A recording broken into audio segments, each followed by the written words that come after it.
Jano, if you can hear me, are you one of the presenters? No, I'm just here to start the live streaming on YouTube. Okay. Okay, so I leave the room right now. So Grazie Okay. Damiano. thank you to Giulio. Bye bye. Bye. Ciao. So now we gotta pay attention to jokes. Exactly. That's the case. Oh man. Unless we want them recorded forever. Yes, I mean it's recorded that nobody is there. That's also a fact. Exactly. A sad fact, but it's a fact. No, I'm still confident it will change. Yeah, hopefully. I mean, if it's not the first one, maybe the second or third. Yeah. We see. I will refresh the page just once. Yeah.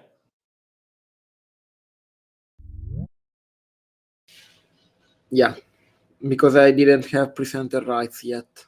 So I mean moderator rights. Sorry.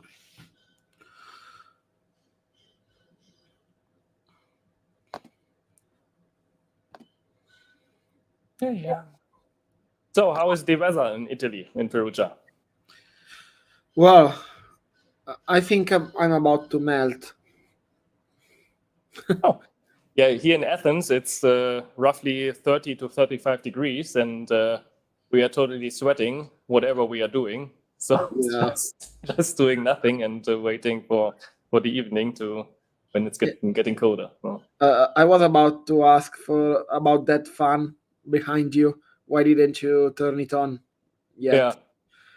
Yeah. But here it's air conditioning, I guess. So Okay. in this room, it might be good.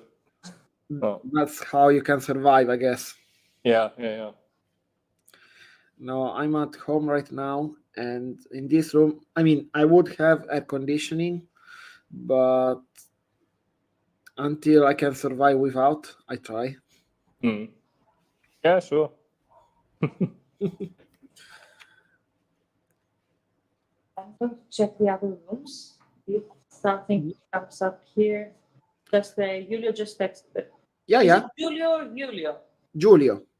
So Julio, please text me. Of course I will. Okay. Thank you.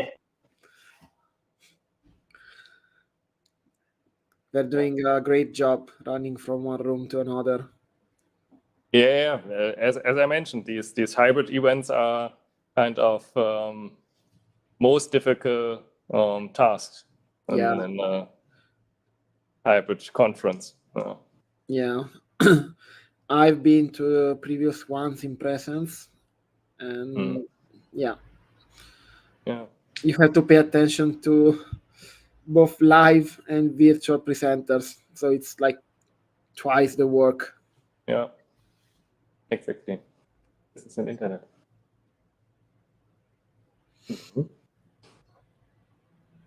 Yeah, but you are doing your PhD. No, actually, I finished 2 years ago. Oh, congrats! Thank you. In which part? I'm working in artificial intelligence. So basically, more or less practical ways or theoretical? What's the more theoretical? Yeah. Let's say we do not interact with robots. Yeah. Yet. The future, who knows? We work mostly on the theoretical side, yes. Yeah. And mostly I'm working on network science and emotion recognition. Okay. So I'm more into geoinformation science, but geoinformatics, let's say. That's interesting. I was working yesterday with QGIS. Okay. So no. Oh, there's a presenter. Good morning. Yeah. Good morning. Good morning to everyone. Good morning, Andrea. Good morning. Perfect. So you are the. I might be the second of the session. The second. Yeah. Do you know some of the other presenters and could give them a ping to show up? I know Professor Baruso that has Yeah. the third presentation of the session, and if you want, I could write him a message. Yeah. I don't know the others. So Okay. So if you could that kindly do, then I would appreciate, because you are now the first presenter in our don't worry, group here. no problem. But I would say we wait until the schedule, so 9:20, and then we will start with your talk. Okay, perfect. It worked. Thank you so much. Yes, you're welcome. So, and you are now in Italy as well. Yeah, I am in Italy right now. I am in Trieste, a nice small city into the northeastern part of Trieste, close more or less to Venice. And yeah, so here it is the 8 o'clock, so it's not so far. It is not so late and not so early, so it is a good time to be here. So I don't know. You are in Greece, right? Or Exactly. okay, you are in. So we are the persons here in charge for sitting in front of a big screen and looking into these small images. Yeah. Yeah. Yesterday I was in a session where there were presenters from Brazil and Chile. It was 4 a.m. for them. Yeah, because of the time zones. Yeah, right. Yeah. Oh, that's somehow frustrating. Yeah. But Yeah, one of them had his baby sleeping in the other room. Yeah. That was nice. Can imagine. I can imagine.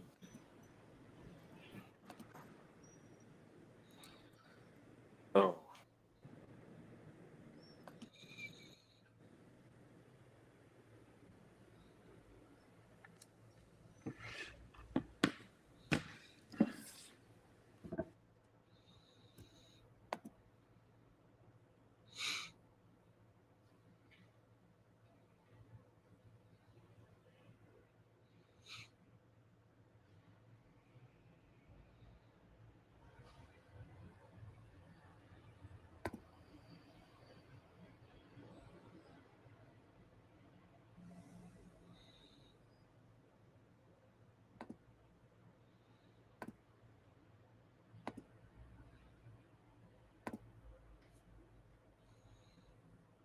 So I would guess, or I would say that we wait the 5 minutes for the next presentation, and then. Yeah, perfect. Thank you so much. Okay.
Andreas, so before we start, I will take the chance to tell you about the evaluation form.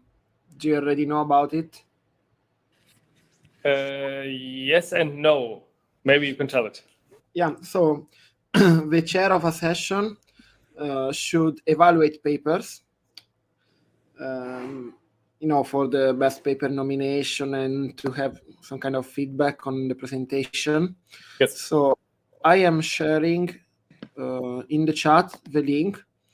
Yeah. Now the papers of the sessions of this morning are still not available for evaluation. So you might take note of the link. Yeah. And do it, at a later time. Yeah, I will go through there. I just typed it in the chat. Yeah.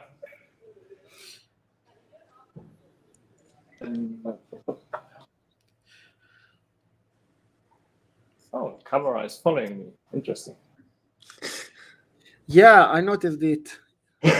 Yes, it's somehow strange. Nice piece of equipment. Yes. As you can see, we have here leather seats, so quite cozy. It's like the conference room. Yeah. I might look into that. I will do it later. Yeah, anyway, papers of this morning are still not available for evaluation, so I will let you know as soon as Damiano will make them available. Yeah.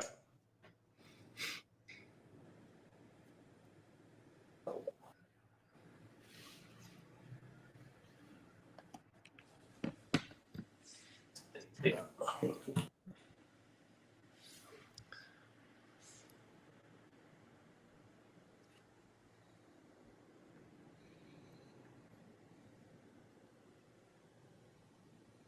This one.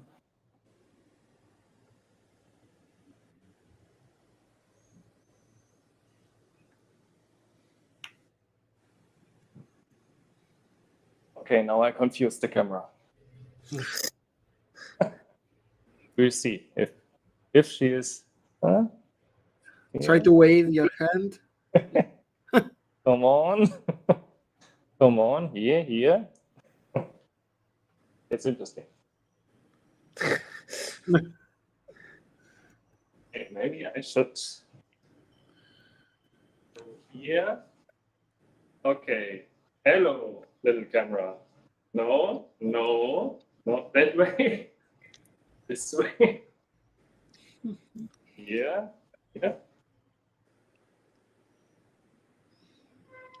Okay. Doesn't work. Okay, I have to go on this side. Yeah. So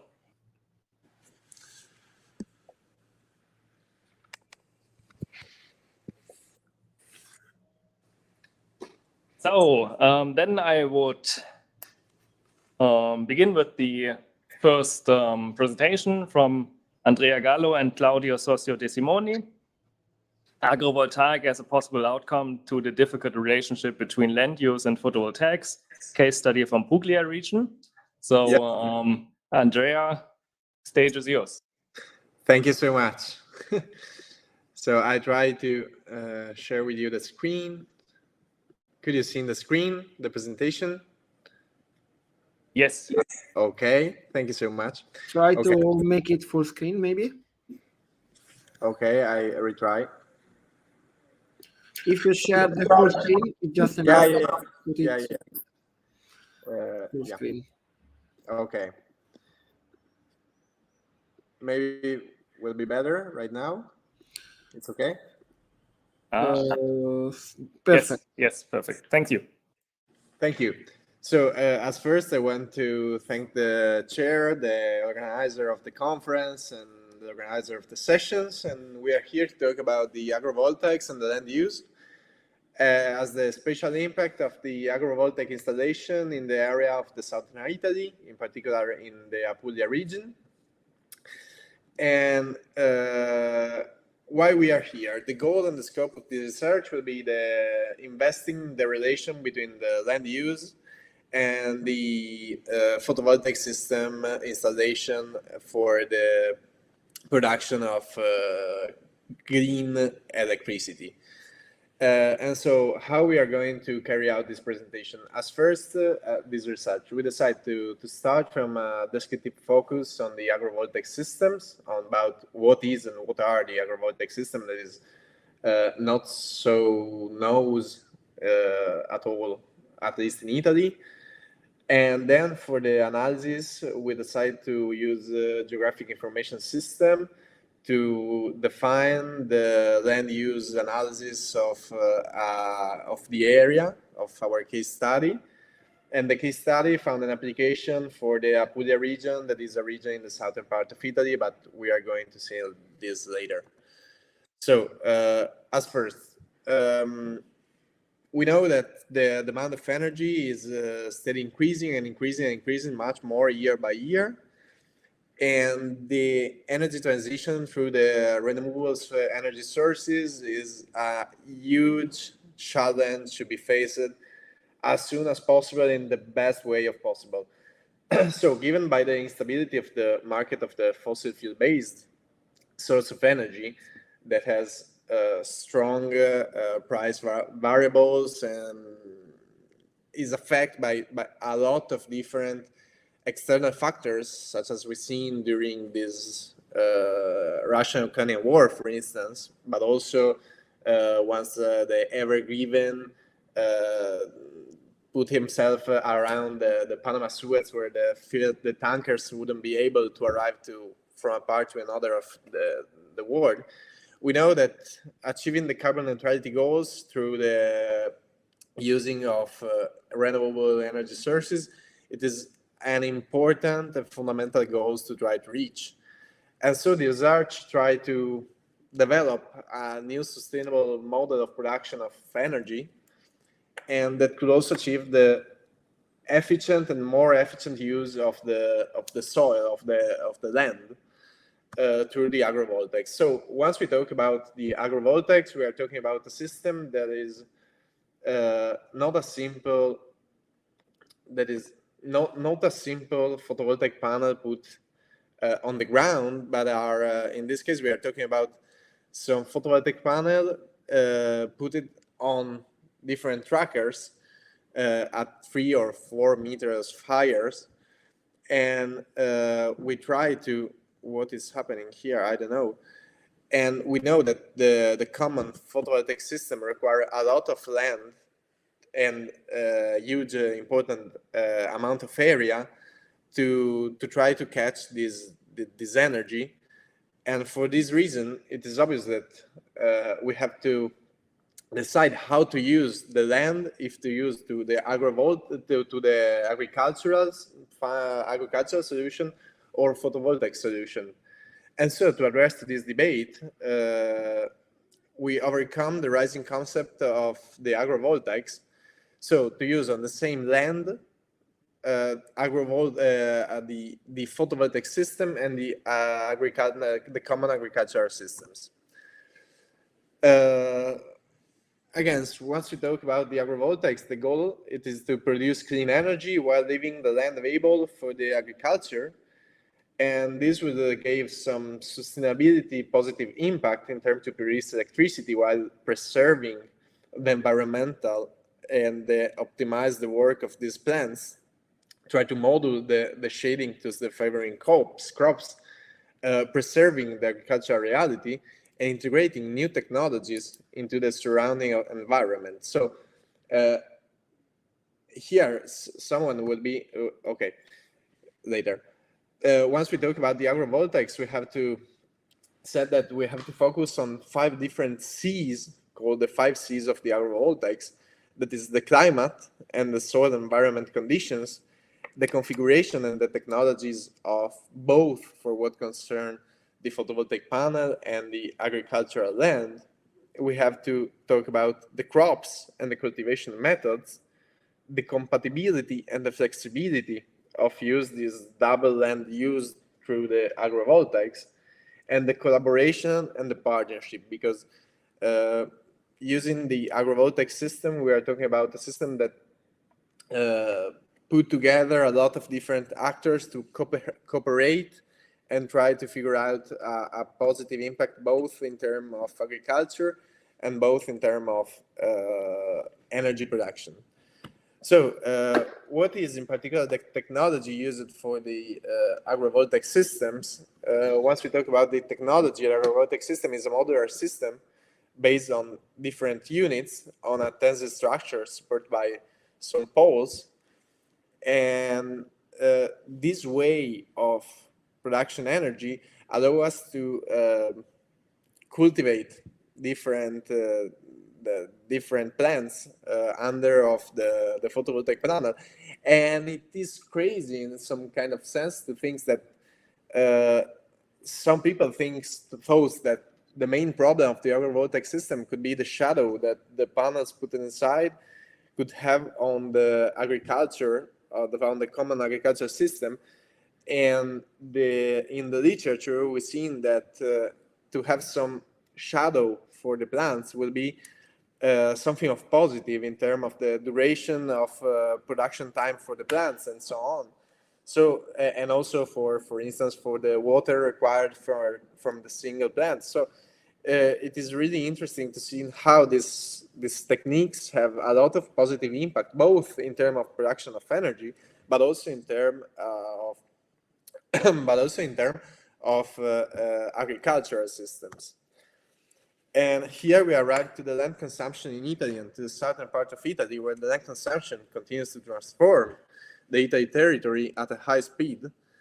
And we see that in the last year, new artificial covers affect over more or less 70 kilometers square average at about 19 hectares per day. So it is a huge amount of land that is taken by artificial building and so on. And for this reason, it is important to try to find a solution in some case, or an efficient, the better efficiency of the land used on the soil.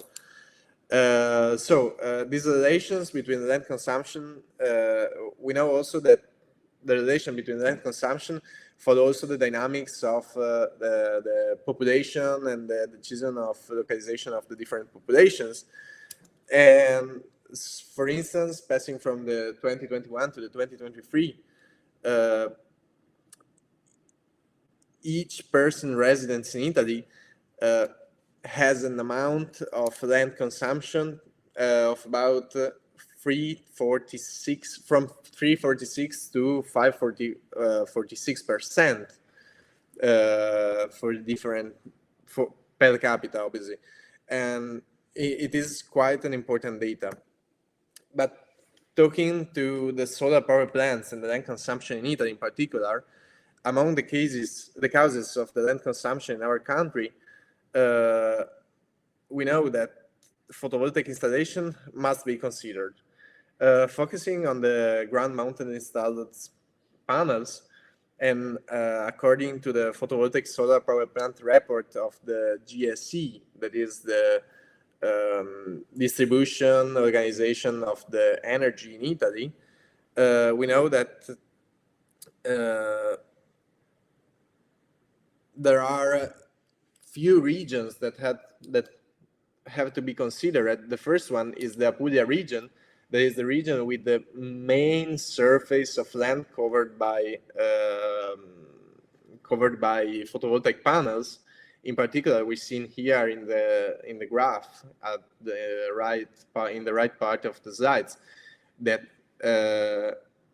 each 1,000 of kilometers square, 2.27 kilometers are covered by photovoltaic panels in Apulia region.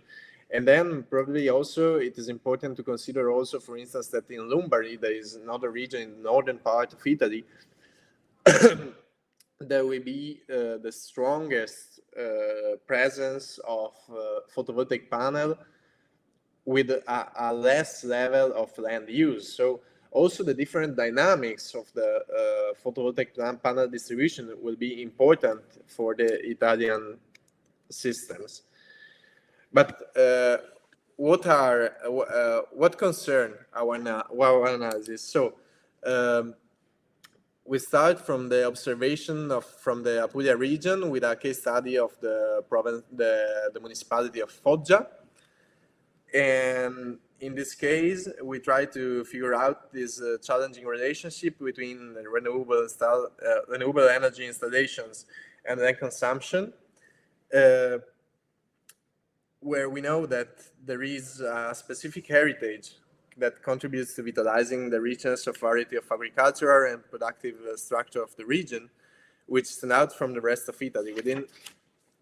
Within the framework of the regional territorial landscape plan, the region has defined as the particular measures for the location and installation of plant powered by renewable sources, including photovoltaic power plant in ecological safeguarding and rural heritage.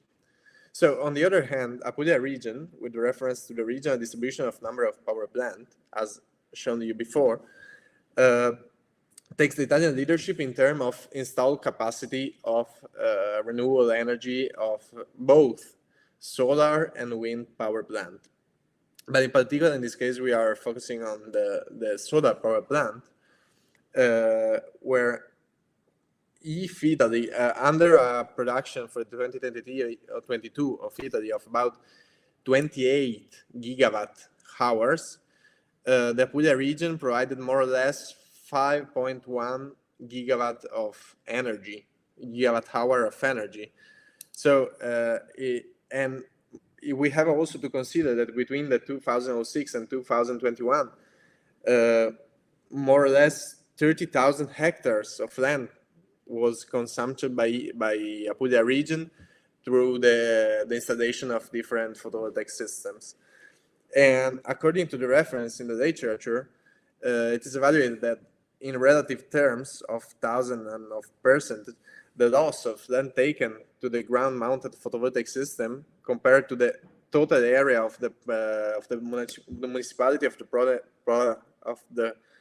province of Foggia will be was almost the 12%. So it is really a lot. And what we decide to do here for our analysis. For this analysis, we created the land map taken that you could see in the figure for the municipality of Foggia, and through the using of QGIS. We use both geocalization data from the National Land Use Map about the ground map photovoltaic installation to extract the municipality level share of land take, and where we know that the range for the estimated land taken across the entire municipality is between 0.18 and 10.53%. So it is really a lot. And so going deeper, in this scenario, we have to remark that the transformation from rural landscape is clearly evident, as reported by ARPA, Apulia region, moreover, in the Foggia area, more or less 800 hectares of agricultural land has been lost. The overlaying of information of different layers about ground-mounted photovoltaic system and the agricultural map, the map of agricultural land, confirmed as the provision of the use, the changing in the use of the land. The overlaying process is conducted in the GIS platform with the help of the suite of vector processing tool. Indeed, regards the result of about 1,000 registered hectares of photovoltaic system, more than 500 of them are agricultural land, which means that an average of more or less 40% of each individual plant is located on agricultural land, and you could see it. You could see it in the feature B in the slides. And with regards with the photovoltaic, with the agricultural landscape, in addition, it is favorable to compare the location of ground-mounted photovoltaic system to the with the ARPA for with the provision for Apulia region of expansion of this area of land use. So we know that at the municipality level, more than the 70% of the different photovoltaic systems are located on arable or arrowable land. So on this basis, the rural area assume a relevant role in terms of potential development with regards to renewable energy sources, but also in terms of agricultural potential. And so the idea here is that achieving the strong use of the agrivoltaic system could be a solution to figure out the double use of the land.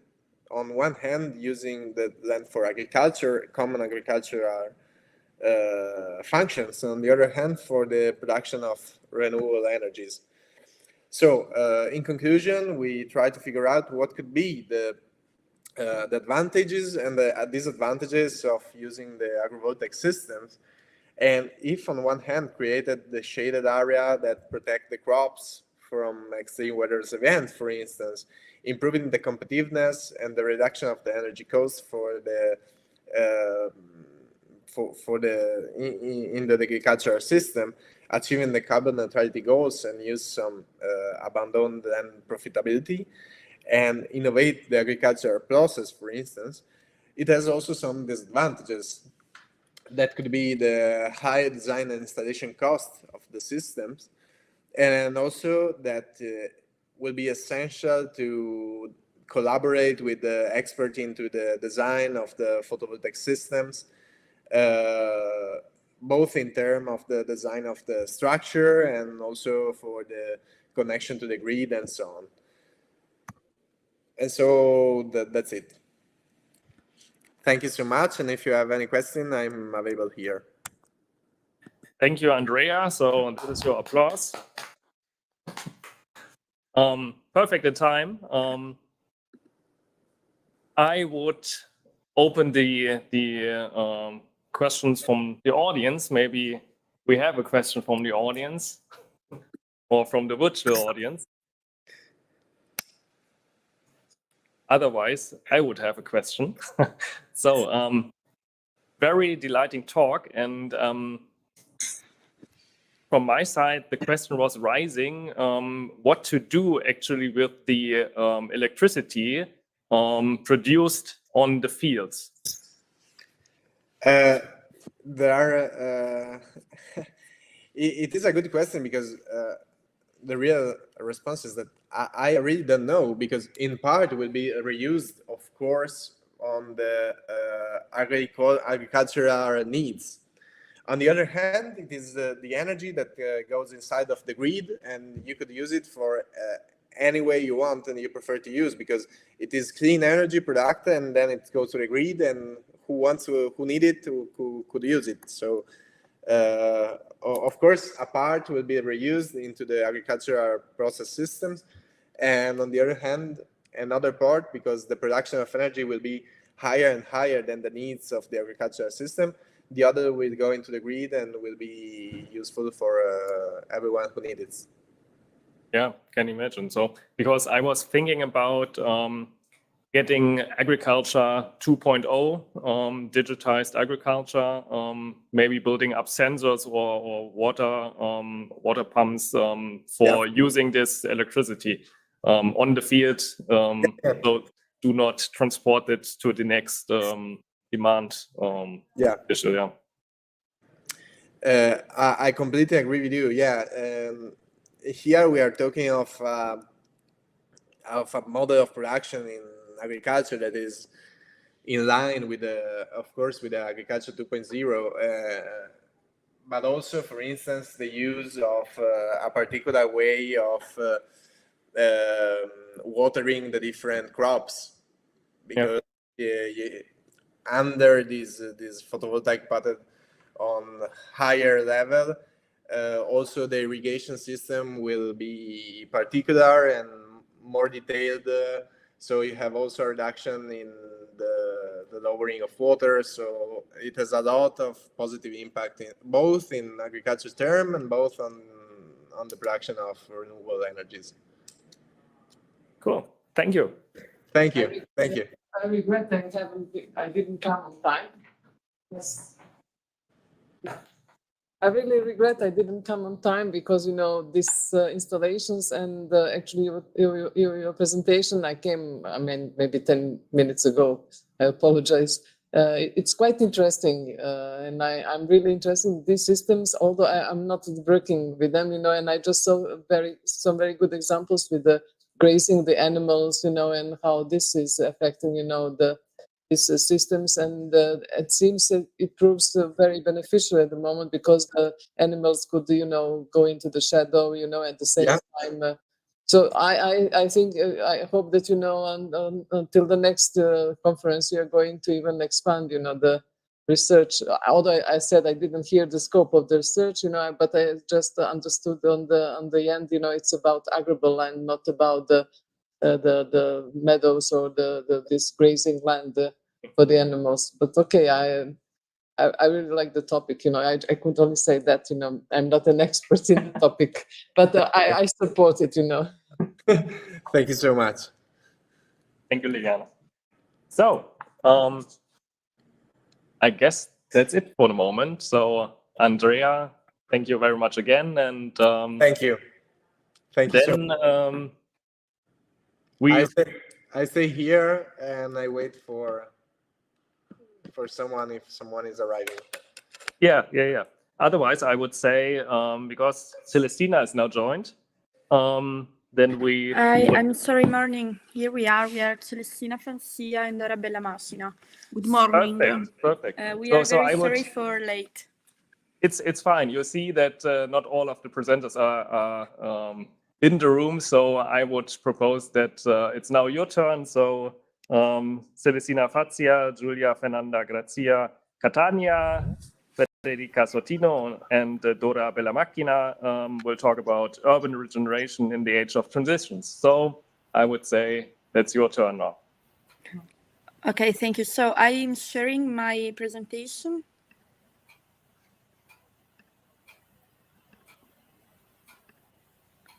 Okay, can you see the presentation? Yes, perfect. Go ahead. Thank you. Good morning, I am Celestina Fazia, professor at Unicore Ravenna. This is my team of research, Dora Bellamacina, PhD in territorial planning, Giulia Catania and Federica Sortino, PhD student at Unicore Ravenna. Focus of urban regeneration in the age of transition is what are we asking of our cities today? The answer have been smart city and urban resilience in the historical moment of urban regeneration. What are the challenges and opportunities of the transition? Speak Dora Bellamacina. Thank you. Okay, thank you. So, Joint Programming Initiatives, JPI, designed to fund research projects to Europe 2020 and sustainable development, target the challenge of cities to lead the urban transition towards the sustainable future, ecological and environment, social and demographic, technological and digital transformers are understood and prerogatives of the third millennium. And so, although European guidelines are clear, in line with the challenges of climate change, the questions are lined as to whether cities are sufficiently prepared in terms of course, urban planning, tools, and in terms of administration, organization, and social awareness to manage the change taking place. And so, through the analysis of current regeneration programs and projects, it will be possible to determine how urban transformations are being managed, are the various ongoing urban regeneration initiatives succeeding in achieving the goals set by European recommendation, and comparison with good practice in operational terms is necessary. Also, it's needed imperative to monitor the implementation of urban regeneration intervention, and the aim of the dissertation is to conduct a survey through current initiatives of successful experiments in terms of urban regeneration in order to constitute a virtuous index. So, urban resilience can be understood as the ability of the area to address an environment. Resilience is far from a new concept, but it enjoys market versatility today, especially in urban settings. New, however, in the role that the current need is giving it forming to beyonding range of areas and of use of them. Today, however, it's no longer enough to speak of a resilient city. Our cities needed to be fast, safe, high-performing, and respond perfectly to the model of the new smart city. The interplay between these two needs, the urban resilience and the smart city, however, is not always obvious. Many of our cities have been confirmed on an urban planning model that evolved in an era when fossil fuel energy was undisputed base at the expansion of city.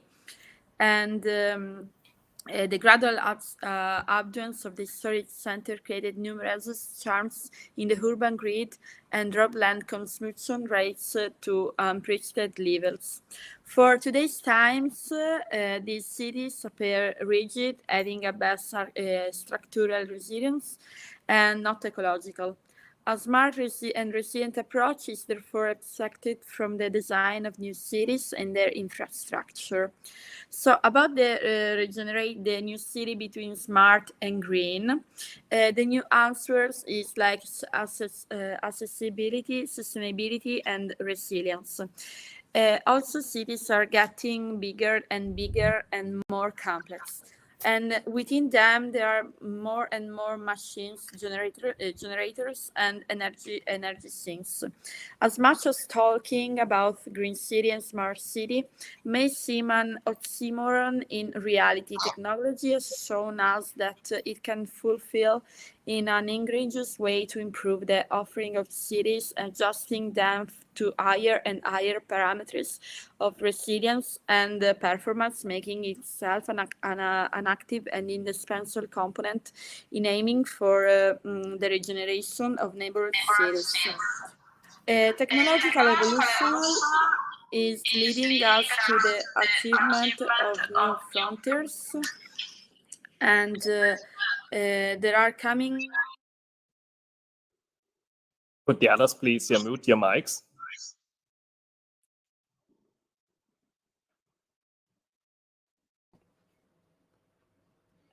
Not Celestina, not you.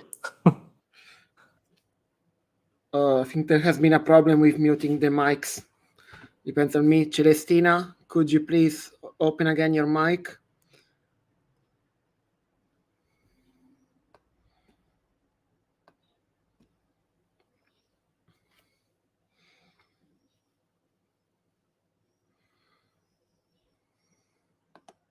Celestina? Just switch on again your mic and then should be fine. Yeah, now you're muted. So just switch it on again. No, we can't hear you. You just have to. Yes, perfect. Okay, sorry. I don't know why, but There was a problem with the microphones. Okay. Sorry. Okay. So the outlook is also rosy for civilian uses, and especially in the business sector, which sees the future of self-driving ships engaged as cargo transport. For example, in Norway, as Chris made the Yara Birkeland, the world's first fully electric autonomous zero-emission and container ship. In the regenerative perspective, we cannot really only on the vanguards in terms of transportation. This, in fact, represents only one of the building blocks capable of mitigating the ecological traumas we are facing. Urban resilience must have the capacity to deal with the cataclysms and difficulties that dominate the age. The land-sea relationship has always been complex, even more so today with the growing concerns regarding climate change and the consequent rises the sea level. Scientific studies show how the average sea level has risen by more than 20 centimeters since 1880 and is projected to worsen unstoppably, eventually rising another 30 by 2050. This is just one of the catastrophic consequences of our reckless behavior. And many countries intimated by the prediction are running for cover. According for the forecast by the New York City Panel on Climate Change by 2050, tidal growth will inundate the Fashion District and the Low Manhattan Seaport monthly, reaching a daily cadence by 2080. And the new project includes a nearly 1 mile multi-level waterfront that includes the construction of flood walls well camouflaged in the landscape, resilient green infrastructure, and stormwater storage and pumping stations that not only act as lighting and for calamitous eventualities, but also provide new green public space for socializing. A new jade coastline that will allow for the emergence of new interests in the restoration of natural habitat by the diversity. And a new gauge coastline that will allow for the emergence of the new inlets in the restoration of natural habitat and biodiversity. That sample certainly provides us with food for thought of human actions today must increasingly draw on and blend in with nature. The gradual removal of the brutalization from the landscape and natural environment bring problems of no small magnitude, and only experiment that are close possible to it can be the solution. And of course, another American gimmick that combines technological and sophistication demand of urban greenery is the pop-up parking lot, the one that I show in this image, and which propose a functional solution to different problems: the lack of parking spaces and the need of green areas. According to recent study, 30% of red blocks are caused by motorists looking for parking. The increase in population has led, and also because people have machines, of course, increasing means of locomotion making 2% serving insufficient. This also led to the need to find new spaces to be used for parking spaces or garages, often the expense of green areas. And an innovative proposal from Denmark is the architectural called pop-up, which exploiting ArcMate's principle managed to solve 3 problems with a single smart solution: lack of parking spaces, protection from flooding events, and provision of new green areas, as the image is showing.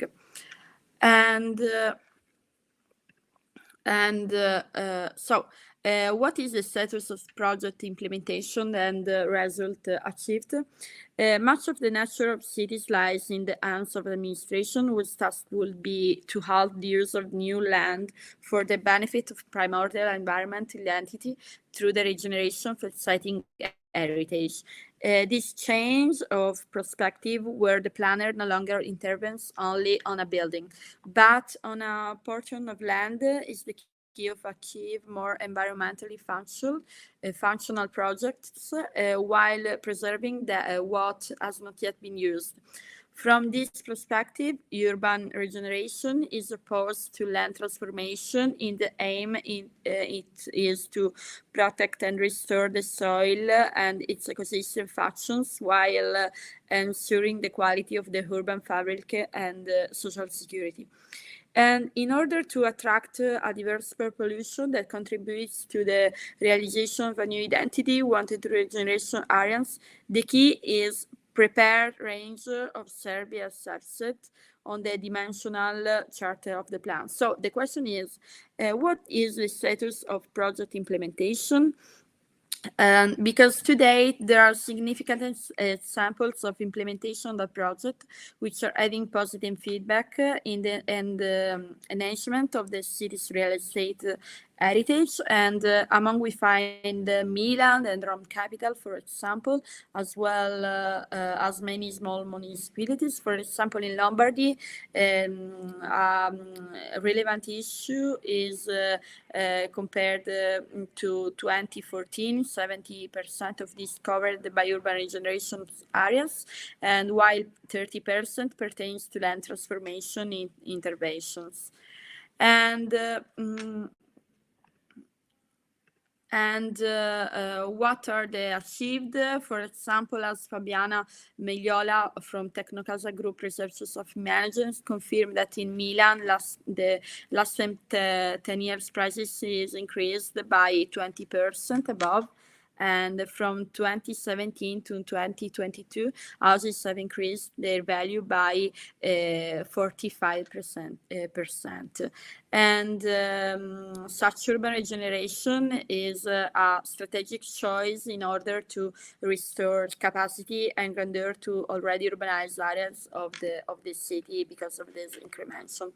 And also there are strategies to combat climate change and urban regeneration, like a winning link. The issue of combating climate change is closely connected to urban regeneration for many reasons. In particular, plays a fundamental role in terms of reuse and existing buildings, energy conversion, and risk mitigation. Urban regeneration was born in contrast to expansive urban planning model of second-generation plans in Italy, which have indeed contributed to producing a significant disciplinary evolution, but which have been regulated by excessive culture of expansion. And the advent of the transformation plans then has come to demonstrate the reflection and the disciplinary debate of climate crisis and urban planning. And for example, in Padua, that there is a prison structure in the center of the city, in Piazza Castello, and it was commissioned in favor of a cultural center. Or, for example, exhibition spaces for design and contemporary art. There are a lot of experimentation about this topic. For example, in Bari, there is a project called San Paolo 2030, and is physical and intangible urban regeneration plan. Because this neighborhood was isolated from 1950s years, and it was unsafe, socially vulnerable, and with high crime rate. But there was and there is a process of social redemption, and they using cultural and element of transformation. So they regenerating the neighborhood by this way. And the issue of combating, as I said, the climate change is closely connected to the urban regeneration, and urban regeneration was born in contrast to expensive urban planning model as second generation plans in Italy. And so the topics of city resilience framework is leadership and strategy, health and well-being, infrastructure and environment, and economy and society. And this is like transformations of the plan has come to demonstrate the reflection and the disciplinary debate on the climate crisis and urban planning. Also, the Europe Commission used the DOT, that is driving urban transition, and it's like a method for introduce some issue of regeneration, for in particular the circular urban economies, the 5-minute cities, and something like that. And in particular, the Italian territory is characterized by a complex morphological structure, as well as a central geographical location with respect of the Mediterranean context, and the presence of the spectrum multitude of historical and cultural reference. In fact, in Italy, there are a lot of sites of UNESCO. And so driving urban transition in Italy is more close to transition of the coastal zone, for example, of the city, of the biggest city in Italy, and of the town in the center, like Comunità Montane or something like that. And so we have to consider both in the planning process. Intervening in the urban regeneration of the after-mentioned fabric is therefore an almost more difficult operation than what could happen by reasoning of the concept of tabula rasa. In fact, from a legislative point of view, the mixing of more and more entries for the protection of the territory is for reason, in addition to local administration, but also of those who launch tenders of transformation project. And that's the example from Paris, from the Cité du Quart d'Or, and the 5-minute cities. Celestina, it's not sharing anymore.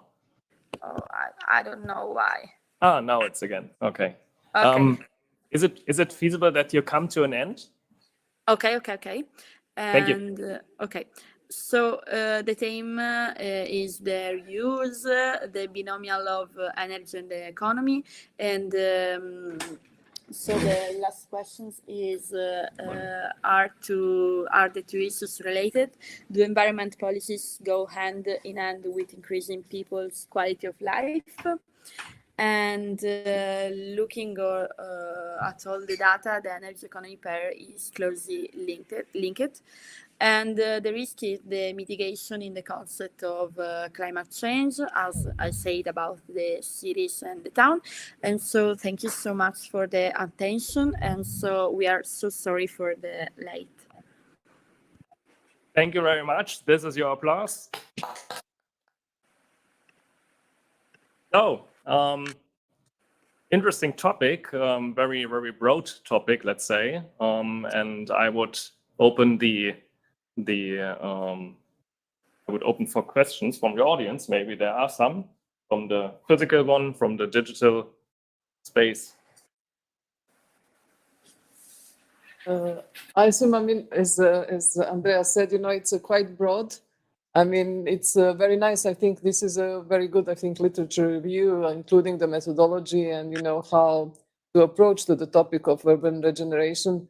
I don't know where as a PhD student, this is the first step in your study. So you're going to implement this framework that you practically developed, through this literature review on some examples, from Italy or maybe somewhere, and then to probably come to the conclusion, how this fits and which methodology and how urban regeneration, what is the best model for urban regeneration in Italy? I mean, could you share with us something about, your future plans, how to use this framework that you developed that is very nice? Yes, of course. Thank you. Yeah, in Italy we have our left is very straight for city planning, and so urban regeneration is a very big concept that, but at times is so difficult to use in urban planning. But we are studying for this, and so we are so curious to explore many focus of urban regeneration in this age of transition, and also to follow the guidelines of from Europe. And for example, a city in Italy where urban regeneration is very practiced is Milan, for example, because in Milan they had a lot of capacity, and they have now a lot of capacity to open their mind to Europe and to the future, for example. And so we are so interested about that. Yeah, that is probably as good because they already have some architecture that is very close to resilience and to the sustainability in general in the urban environment. Okay, thank you. Thank you. Oh, any other questions? That's not the case, so I would thank you again. And then we have a last talk in this session. Thank you.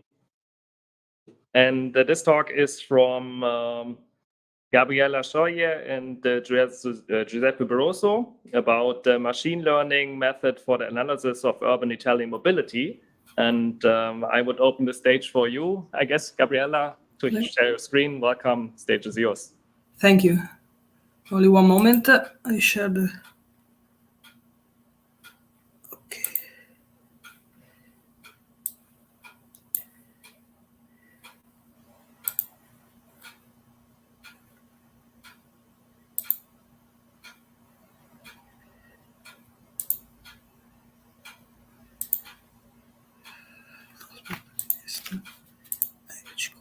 The mysterious ticking noise. Okay. So the aim of this paper is to use methods of machine learning to analyze the urban Italian mobility, in particular as regard the problem of sustainability. The steps of the analysis are a definition of sustainable mobility, some ideas about the methodologies, decision trees and random forest, then the data and indicators we have used, and then the two applications, one regarding classification trees and one regression trees. As regards the definition of sustainable mobility, the European Conference of Ministers of Transport specified the main features that a sustainable mobility system should meet, that is, allowing the basic access and development needs of individuals, company, and society to be met safely and in a manner consistent with human and ecosystem health, being affordable, operating fairly and efficiently, offering a choice of transport mode, and supporting a competitive economy, limiting emission and waste within the planet's ability to absorb them, using renewable resources at or below their rates of generation, and using non-renewable resources at or below the rates of development of renewable substitutes. So, in order to consider this, we apply this methodology, the decision trees. Decision trees is a supervised method, and it is a forecasting technique, simply to hand and easy to interpret.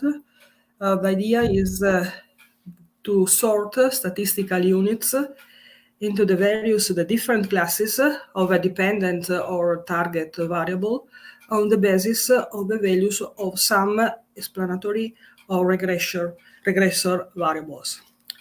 The hierarchical segmentation process used in the construction of decisional trees consists in dividing the units, the statistical units, in a finite number of disjoint groups in order that we have an internal homogeneity higher than that of the initial data set and a high heterogeneity between the subgroups. And here is just a graphical representation of three. The node 0 or root is divided into two subnodes, fixing a threshold for the split, and then we have node father that may have two sons, and each son may be father of another son, and so on. With the circle, we indicate internal node, while terminal node are indicated using the square. Well, decision trees are divided into two possible classification and regression trees according to the target or dependent variable. If it is categorical, we speak about classification trees, and while if it is quantitative, we speak of regression trees. Oh, the performance of a tree can be improved by using pruning. In particular, one method is CART, classification and regression tree. This is an acronym for classification and regression trees. What it works? It involves removing the branches that have considered variables or features having low importance. So the complexity of a tree is reduced, but always the error is increased. We have, in order to do this, we can use different indexes for the splitting. For classification trees, for instance, we can use entropy and Gini index. And for regression trees, we can use RSS, residual sum of squares. For pruning, entropy and Gini for classification trees, and cost complexity for regression trees. There are other indexes, obviously. In order to improve the stability and accuracy of a tree, we can use random forest. Random forest is a high-performance method that creates a predictive model. It can be used both with classification and regression trees. And what we can say, the algorithm of this, the algorithm consider a forest of n trees. For each tree, we have to take a B random sample with replacement. This is a case of bootstrap samples to grow a tree. Then we have to select for each node independently and randomly IID, the variables in a bootstrap sample are IID, independent and identically distributed. We have to select for each node independently and randomly M variables for capital M possible variables and use them as predictors. These predictors are used as the out-of-bag OOB, and this is in order also to consider the error rate. The error rate of all the OOB predictions is the OOB error rate of the forest. This is a non-parametric method, and this is good for our. So after this speaks of methodology, we can arrive to the applications. The applications. Two applications have been considered, one regarding classification trees. The dependent or target variable is macro region, according to NATS. NATS is an acronym for nomenclature of territorial units for statistics. Source is Eurostat. According to this classification, Italy, the macro region of Italy are northwest, northeast, center, highlands, and south of Italy. Then the second application regards regression trees.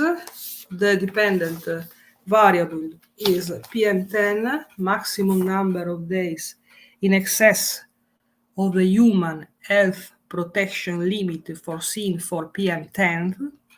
And then we can speak about the data and the variables. So the variables or the indicators. We consider 107 provinces, and these are the variables we have considered. While these variables have been chosen on the basis of cost action 356. So we have fatality accident rate, pedestrians died in accidents, population density, vehicle density km square, employment rate 64 years, income, salary, petrol, gasoline vehicles percentage, diesel fueled vehicles percentage, low emission vehicles percentage, density of electric car charging columns, then PM10, maximum number of days in excess of the human health protection limit foreseen for PM10, urban green density. So the number, for instance, rate fatal accident underscore 19 is for the years. The source is Italian Istat.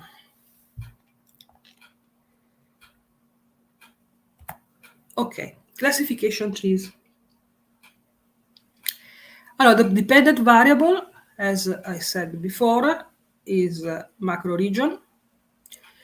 We have applied different models with and without pruning.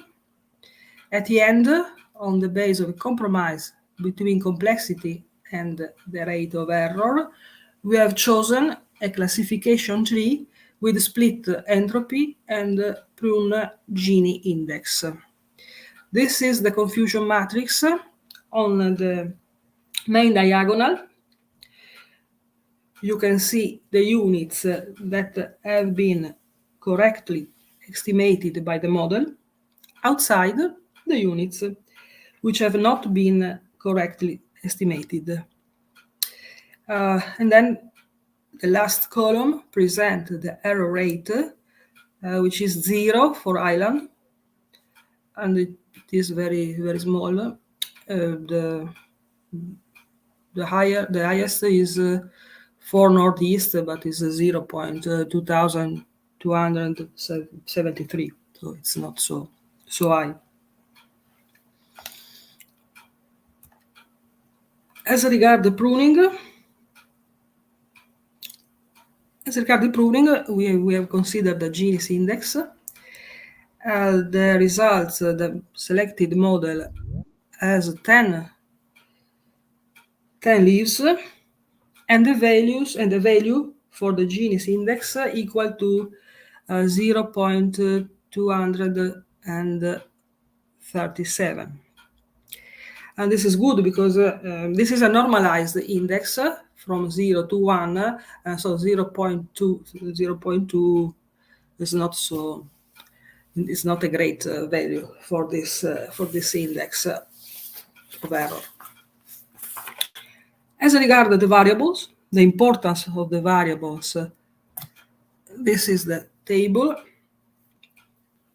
related to the importance variable. These are the variables that the predictors or variables useful for predicting the response or dependent or target variable.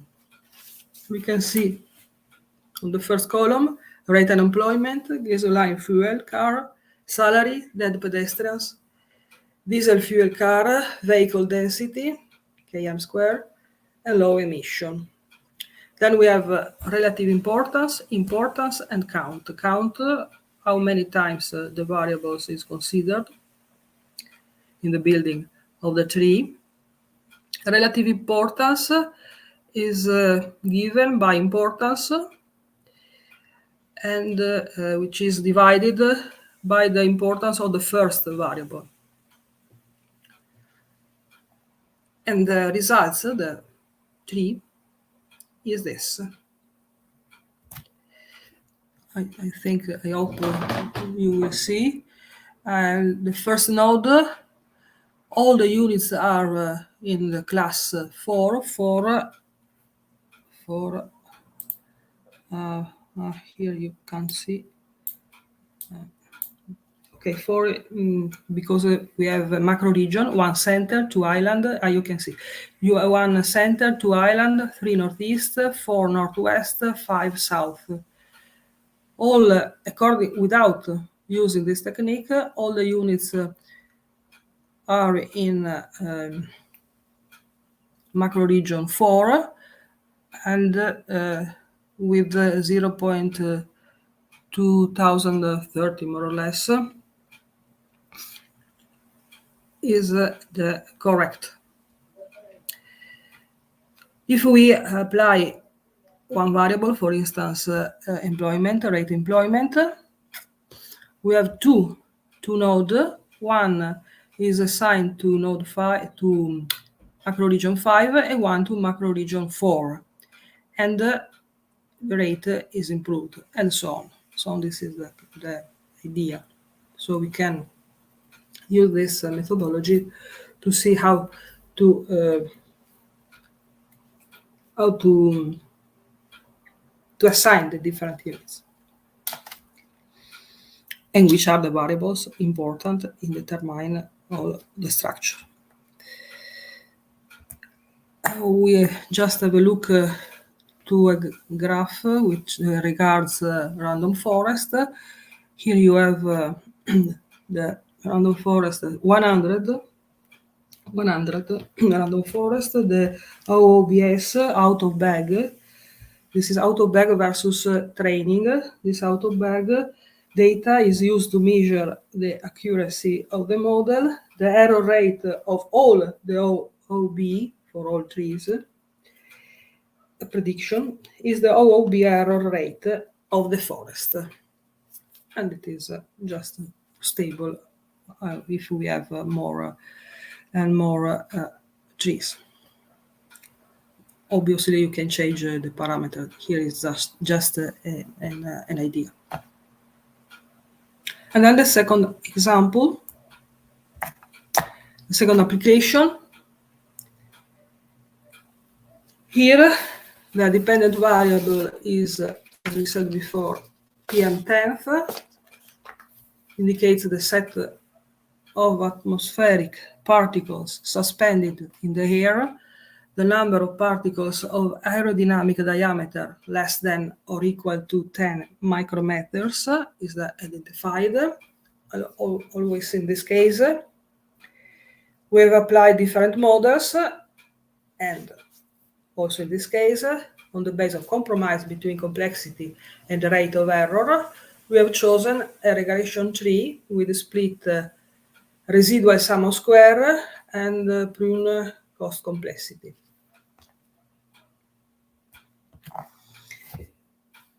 Okay, this is the analysis of cost complexity. The number of leaves of the tree are 6. The ASE is the average square error, that is residual sum of square divided by the number of observations is 30.63. And then we have a look to the variables used in the construction, in the building of the trees.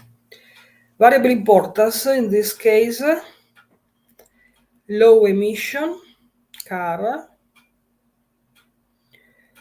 macro region, population density, income, dead pedestrians.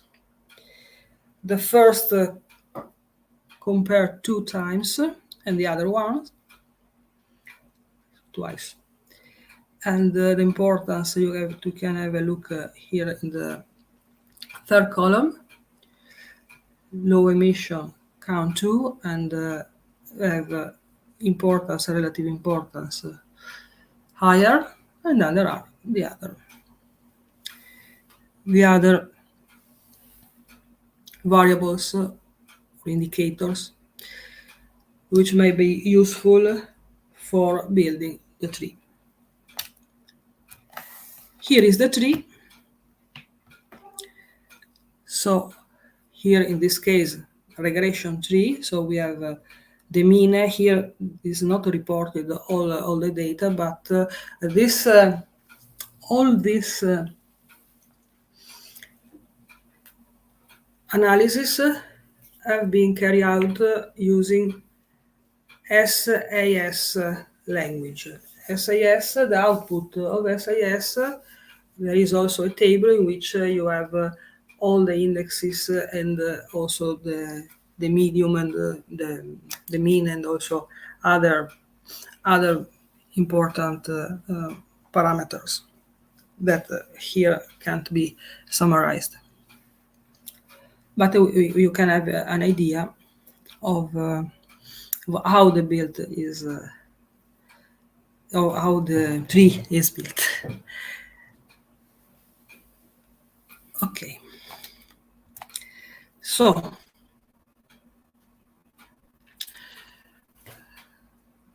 this presentation we have considered for the problem of urban Italian mobility, for have a look to also sustainability. We have considered decision trees that have also, that both are both a descriptive but also more a predictive method. As regard classification trees, we have considered as dependent variable macroregion. We saw that the most useful predictors are rate and employment, gasoline fuel car, salary, dead pedestrian, diesel fuel car, vehicle density, low emission car. As regard regression trees, we have considered as dependent variable PM10. And in this case, the most useful predictors are low emission car, macroregion, population density, income, and dead pedestrian. So, for instance, if we want to consider PM10 and we want to control, we can just control some of these variables, some of these regressors, some of these predictors. To improve the stability of the trees, random forests have been performed, and so these results can be useful from an economic and political point of view to improve a sustainable urban mobility. Thank you very much for your attention. Thank you, Gabriela. Thank you very much. So, same procedure. Are there questions from the audience? Thank you very much. This was a very nice presentation. I mean, I just wanted to ask from, you have been using the data from the statistics of Italian statistics or testing these models, or the methodology, or? Yes, we used the data from Italian statistics, ISTAT, but yeah. I don't to test. Yes, to test this model, we use the data from ISTAT, Italian Statistical Society, as I want to say. That the problem perhaps is in, but here doesn't compare. It is for income. The last data, but this is from ISTAT. They have the data from Istituto Tagliacarne, and it is from for income 17th. So 2017 is not very. It's not the data be updated, but there is not possible to have more updated data. And so. Yes, but probably then you also have, I don't know how many electrical cars are in Italy, but probably the model should in future be, also combined. I mean, this variable should be included because this could probably... It's indirectly included with this low emission car. Okay, low emission car. Okay. I would guess that's indirectly included in this indicator. As electrical one. Okay. Can assume. Yes. Thanks. Perfect. So Other questions? Maybe one last question. Is there the possibility of combining these trees or methodologies, so classification and regression, to further investigate these future directions of improving the sustainability of urban mobility? Yes, it is. So it is possible to combine with also with other methods and to have a look more detailed aspects. Yes. Perfect. Okay, then Gabriela, thank you again, and then we are at the end, not only of this session but also on the Geo and Mod track of the ICCSA 2033. So thank you all again, and it was nice to talk and discuss with you, and see you next year. Bye bye. See you. See you. Bye. Thank you. Bye. Bye. Thank you. Bye Bye-bye. bye.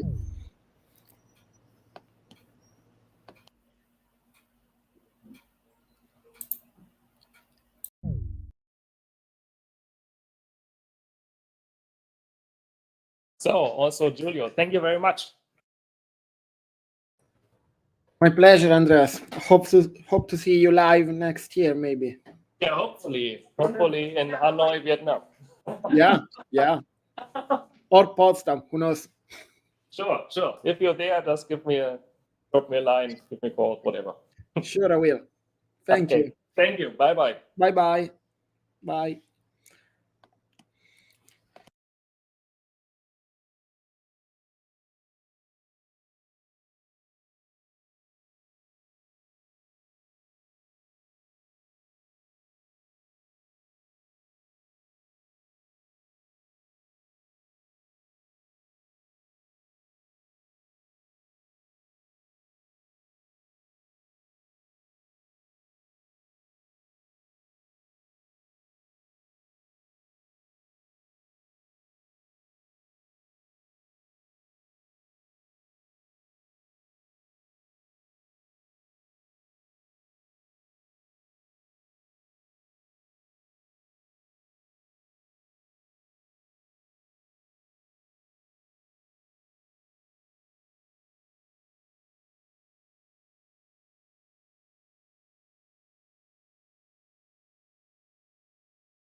Buongiorno, prof. Buongiorno a tutti. Buongiorno, Mara. Buongiorno.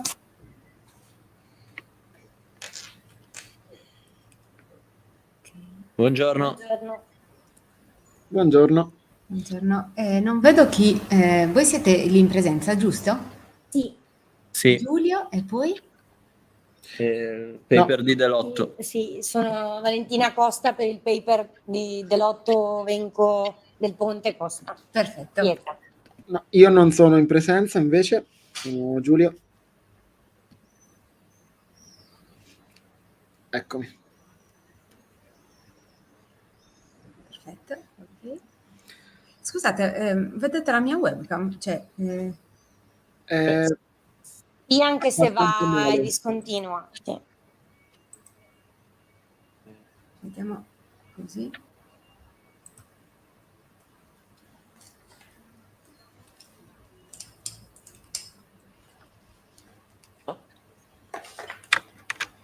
Provo a mettere una webcam esterna, vediamo se risolviamo il problema. Muto.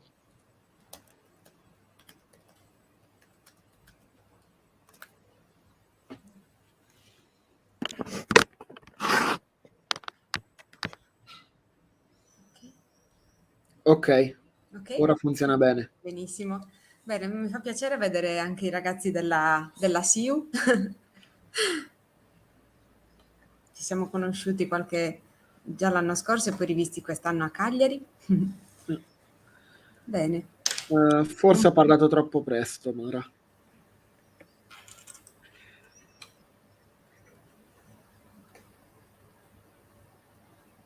Ci eravamo mutati per sbaglio. No, fa piacere molto anche a noi rivedervi, anche se da remoto. Ma... Adesso stiamo cercando di capire come fare per la presentazione, perché non c'è un computer.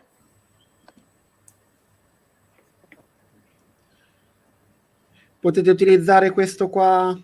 Trovato. Attacchiamo la chiavetta. Era un armadietto. Ok, allora, aiutatemi a capire quante persone sono connesse, perché... Per ora nessun altro.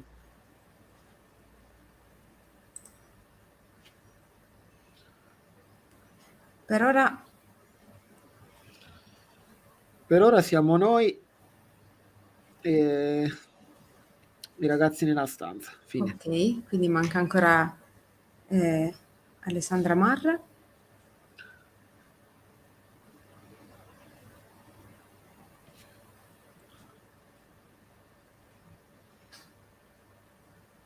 Aspettiamo ancora un attimino. Sì.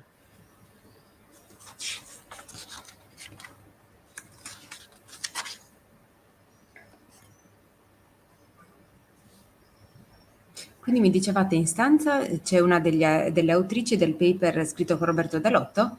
Esatto, sì, sono io. Ah, bene. E tra poco ci dovrebbe raggiungere anche Ilaria del Ponte. Ok, ricordami il nome? Valentina Costa. Ah, perfetto.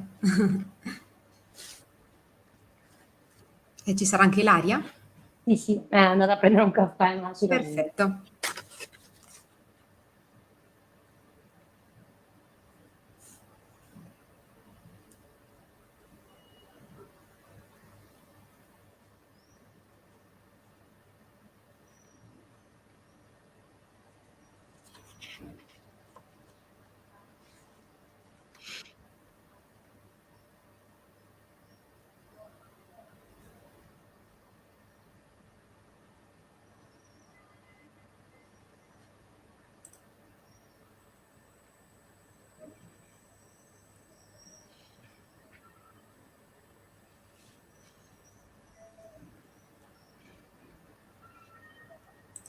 Sono problemi di nuovo con la telecamera.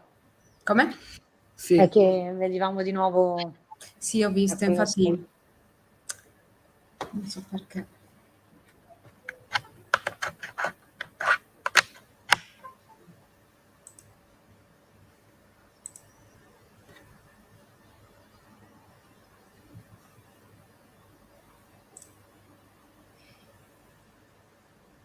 Che forse questa va meglio. Ho attivato quella esterna. Dove avevi detto?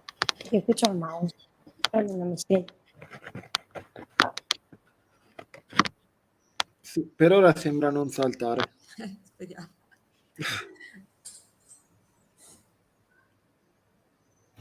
Condividere la presentazione. È caricato? Sì.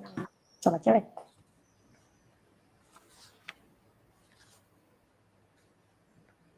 Guarda che vada.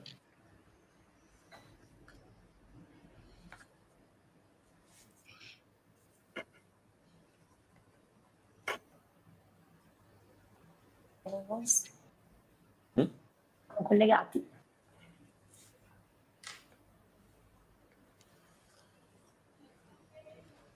Non si vedono. Ah no, dicevo che nell'inquadratura non si vedono, però il mouse...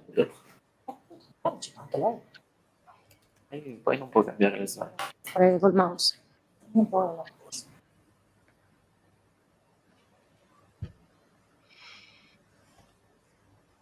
Is everything okay here? Yeah. Yeah, we are waiting for other speakers to come. The only thing you need is this one.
Ok, io direi di iniziare e nel frattempo se arrivano altre persone appunto le accoglieremo. Magari chiederei a Giulio Biondi di informarmi, ok? Se dovesse accorgersi che arriva qualcun altro.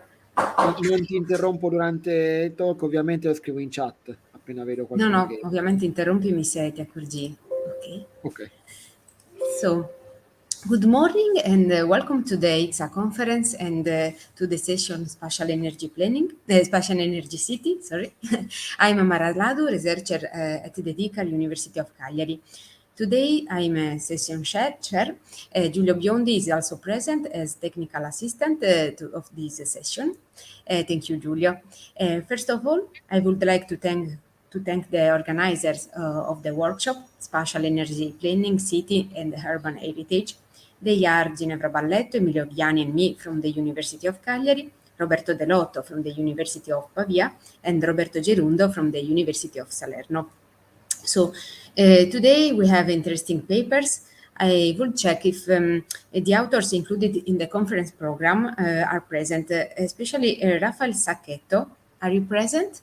Because I don't have the paper of Sacchetto, but I don't know if it's in the room. Rafael Sacchetto is present. Actually, all the presentations are listed as virtual in the website. I don't know if there is any error in that. Okay. Because as I can see, one will be for sure live, right? Perfect. Okay, so, because I don't have the paper of Sacchetto, but I read his name in the program, so I don't know if he is present. Okay. Maybe he will connect later. Okay. He's listed as the last one. Okay, so each author has about 10 or 15 minutes. At the end of the session, all participants will be able to ask questions to the authors and discuss together the main topics addressing during the session. As regards my two papers, I intend to present them together at the beginning or at the end of the session. So Ilaria and Valentina, and later Alessandra Marra, if she come here, let me know if you prefer to present your papers now or after me.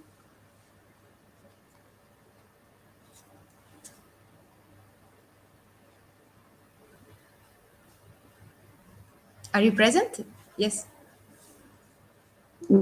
I was speaking with the microphone off, but okay, yeah, we can follow your presentation and. Okay, so I can start and then I continue with you, and let me know if Alessandra Marra come with us later. Okay. Sure. Okay, thank you. So I share my presentation.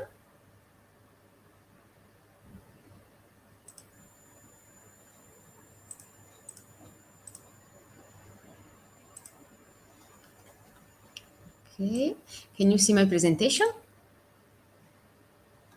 Yes. Oh, thank you.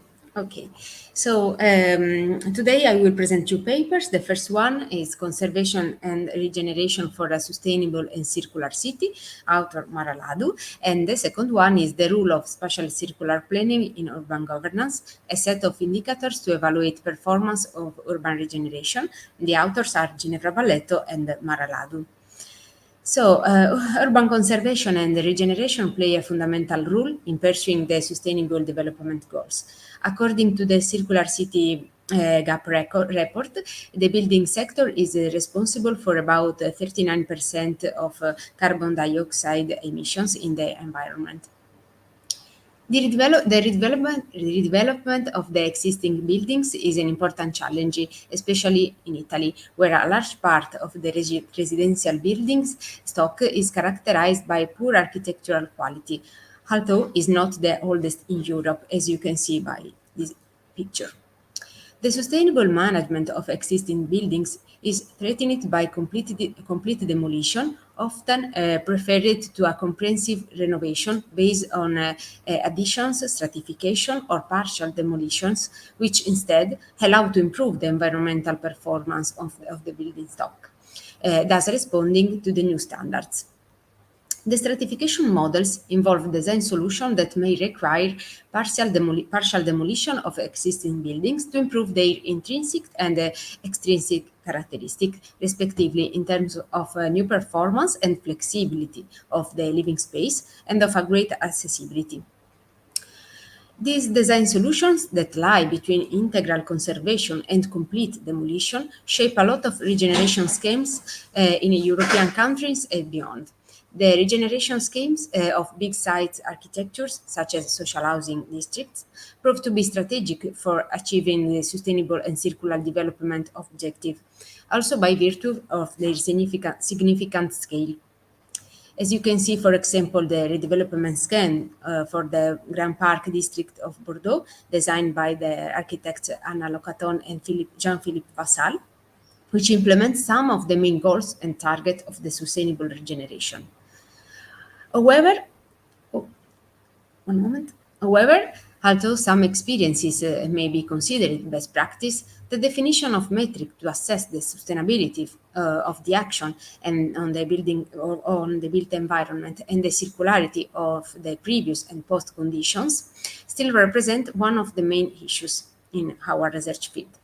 The action on the built environment derives from an analysis of the system of values, old and new, which should consider the possibility of recovering, reusing, and recycling building materials in line with the pillar of the circular economy. So, within this framework, the first objective of the manuscript is to define a conceptual framework and metrics to describe and evaluate urban and territorial regeneration projects, with reference to the two conditions, ex ante and ex post intervention. The methodology develops a set of key performance indicators to represent the circular city in quantitative and qualitative terms, and to assess the level of circularity of intervention in the different urban scales. So we consider four principal urban scales: small scale, which refers to the building areas; medium scale, which refers to cluster of building or district; large scale, which refers to metropolitan city; and the extra large scale, which refers to regions. So they are our framework of analysis. Starting from the results of previous research, we identified the 7 pillars of the circular economy: adaptive and resilient, culture and society, health and wellness, renewable energy, recycled materials, protect biodiversity, and innovation and value. According to with the literature review, we declined the 7 pillars in 4 focuses: green and recycled materials, carbon dioxide uptake, renewable energy and renewable energy community, and proximity. The last step is the set of key performance indicators and the related units of measure, as you can see. So we can say that the manuscript investigated the relationship between the selected urban scale and the energy, health, and mobility for a comprehensive and integrated approach that is required by the European policy framework. If you analyze more in detail, we can see that Focus 1, for example, for the Focus 1, the small and medium scale is characterized by the key performance indicator, which refers to all recycled materials. It means, for example, concrete, plaster, and steel. Instead, large and extra large scale adopt a new dimension, which is that of vast recovery plants. As regards Focus 2, a small and medium scale, the KPI is the green areas and the recycled materials. For the large and the extra large scale, the coverage of protected natural areas. In this sense, the key performance indicator corresponds to the ratio between the surface of the protected areas and the surface of the urban scale considered. For the Focus 3, for the small and medium scale, we have the renewable energy communities concept, and for the large and extra large scale, the renewable energy in general, which refers to the amount of renewable energy produced from a renewable source in relation to the total energy consumed in each urban scale selected. Finally, for the Focus 4, we adopted the concept of 50-minute city for the small and medium scale. Instead, for the large and extra large scale, we consider the health and mobility as a service, which are 2 aspects strongly related. In this sense, the key performance indicator reflected the need to favor the transition towards sustainable transport systems as a precondition to protect the environment and people's health. In conclusion, the need to define a metric to assess the degree of circularity of a regeneration project stimulates several studies involved in the definition of tools to test and monitor the effect of policies and projects oriented toward the application of the circular economy paradigm. The present study proposed a set of key performance indicators of the 7 pillars of the circular economy, declined by 4 focuses, to assess the level of circularity of intervention in the different urban scale, both for ex-ante condition and ex-post scenarios. The methodology derived from a previous research that proposed a circular city index as a first attempt to evaluate benefits of the comprehensive regeneration of cluster of public buildings, which refers to the small scale and medium scale. Here, the focus became metropolitan cities and regions, according to the ambition objective of the European Green Deal, which require an integrated and multidimensional approach to consider several aspects and different geographical and administrative context. The future step of the research will be dedicated to the implementation of the set of KPIs to assess the degree of circularity, not only of project, but also of policies at urban and territorial scale. So thank you for your attention, and we can continue in this session with the other paper. Okay. Okay, I should. Can I ask you if I finish to share my screen? Yes, you're not sharing anymore now. Thank you. So we now have. I don't know if other person. No. Not in the virtual room. Okay, perfect. So now I ask Ilaria and Valentina to start their presentation. Mara, just 1 second. One Yes. quick information for you. Yes. At the end of the session, or maybe later when it's more comfortable for you, you will have to fill in the evaluation forms for the presentation. I will share here the link in the chat, so it's Okay. available for you. And Thank you. whenever you can, just fill them. Okay? Okay, so I can download this maybe after. It's just a web page, so you can access it whenever you want. Okay. Okay. So it's the evaluation of all the session Papers. and the paper presented. Okay. Exactly. Thank you very much. Thank you.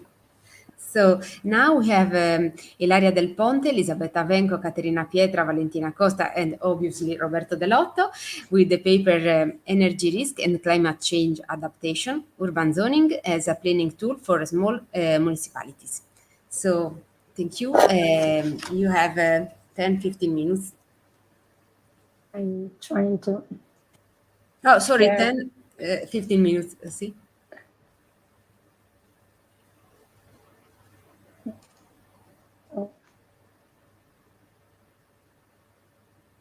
Okay. It's the presentation. Bravo, scambio. Valentina, yes. No? Okay. Tell me if you can see the presentation. Yeah. Do you see it? You can see it Okay. perfectly. So, good morning to everyone. I'm Valentina Costa. I'm a PhD student from the University of Genoa, and I'm here to present this research that we developed together with a research team from the University of Pavia and Professor Ilaria Del Ponte from the University of Genoa. And so our work started from the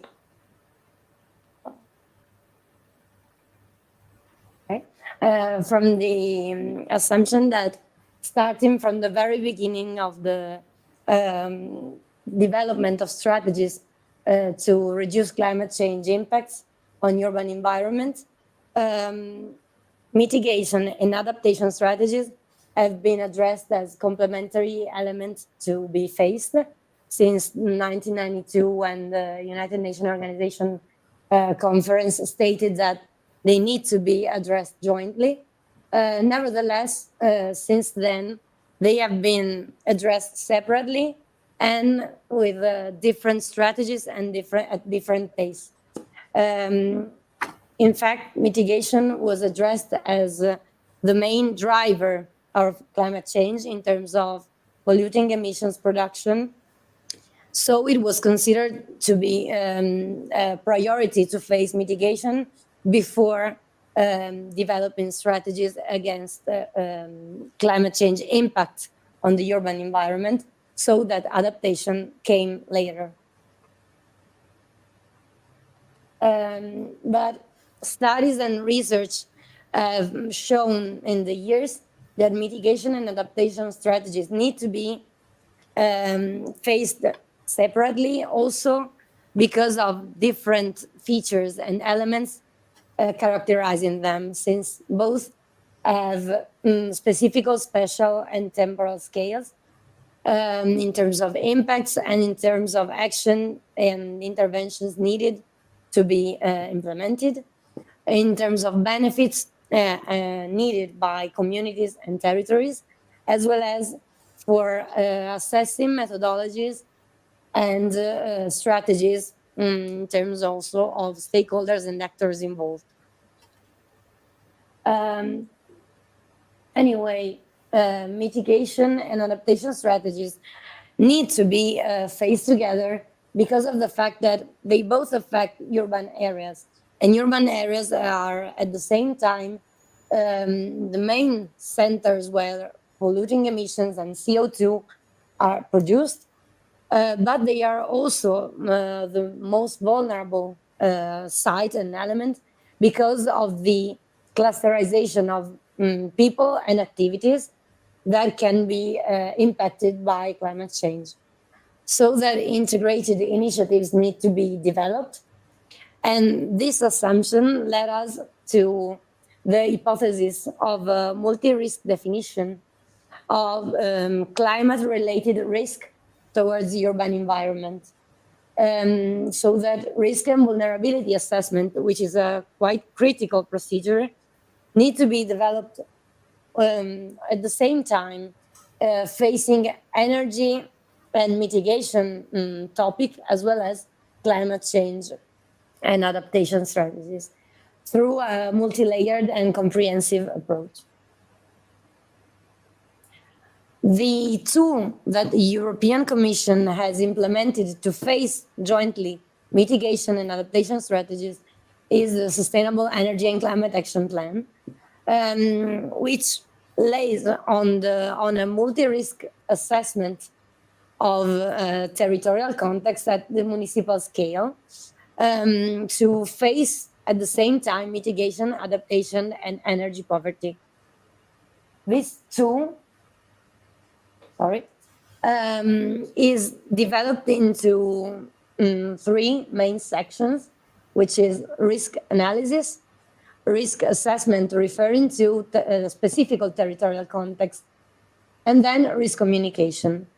These 3 parts are mainstreamed into risk management strategies that face jointly energy and climate component through a place-based package of actions, which are declined according to several urban sectors that may be impacted. The risk evaluation and management strategies are developed to face jointly energetic risk and climate risk, but nowadays they follow 2 lines which are quite independent one from another, because the first line of action based on the definition of overall and specific vulnerabilities related to energy shortage and accessibility, infrastructural criticalities, and the idea is to develop actions and strategies which directly involve local community and improve their way to face and respond to energetic risk. At the same time, in parallel, climate risk is faced through specific action and strategies based on the evaluation of natural and climate-related local hazards and their potential impacts and outcomes on the specific municipal context. But a very critical element, which is at the same time a strength and a weakness point of these kind of tools, is that it's developed at the municipal scale, so that many small municipalities gathered into the Covenant of Mayors initiative, but they don't have actually appropriate structure to face the implementation of similar strategies, even though the municipal scale is kind of assuring elements in terms of tailored actions, which are appropriate and declined according to local features and characteristics. So that these 2 instances need to be balanced, the need to develop local strategies, as well as the need to provide appropriate structure to manage a multi-risk assessment and strategy management. SACAP initiative now has been implemented for quite a decade, approximately. So some strange points need to be highlighted, but we need also to point out which were the main criticalities of this kind of approach. And our methodology, based on the assumption that the valuable elements of this strategy are mainly the fact that urban fabric and functions are considered as strategic elements of the development of the actions, so that local initiative can be structured, that both the public part of the city is considered in terms of technological infrastructural elements and networks, as well as the private city, as we can call it, the building residences and offices part, is evaluated and mainstreamed into this kind of planning. At the same time, this kind of action targeting multiple sectors of urban environment is able also to mainstream into a single planning tool. Also, consideration, actions, and strategies coming from sustainable mobility plans, as well as municipal emergency plans and their respective risk scenarios. So this kind of planning can help to see urban environment as a layered system through which facing multiple risk is possible. The development of these actions is also structured into the evaluation of local risk, so that several maps are provided. And this is a very important element, since we can highlight which are the most vulnerable and at-risk areas, thus supporting local administration to implement interventions according to the objective and not only perceived priority. So that systems of actions can be developed in an integrated and comprehensive way. And the fact that local risk is mapped according to urban fabric's local characteristics through the mainstreaming of local urban planning tools is quite strategical, since even small municipalities are provided with local urban planning tools, so that each municipality can develop similar strategies. Nevertheless, we need to focus also, and we focused in this work, on the future challenges that this kind of planning tools need to face. First of all, the fact that multiple territorial risk within this framework has been considered through separate lines of actions, while layers need to be faced and considered in an integrated way through the mainstreaming and the participation of people with different backgrounds and multi-level governance systems, so that these levels can actually be integrated in a more effective and punctual way. The other element is that since small municipalities are mainly involved in this kind of initiative, but they don't have the adequate structure to face this kind of planning, the intervention of an intermediate governance level is required to coordinate and support small municipalities into the development of strategic and integrated strategy. Finally, we need also to face the fact that sectorial approach, traditional approach to local planning need to be overcome, so that multiple stakeholders need to be involved and converge into a multi-risk assessment, evaluation, and then development of strategies to make cities more resilient and able to face climate change and mitigation strategies as well. But the fact that we need local strategies need to be balanced with the need to standardization of methodologies and tools, also for small municipalities, so that intermediate governance levels need to support this kind of dialogue and interactions and later standardization of methodologies and tools. And this proved to be a quite key and pivotal element, since we are facing a very large amount of resources coming from the National Resilience and Recovery Plans, so that small municipalities need actually a strong support in the implementation of climate resilience strategies. Thank you.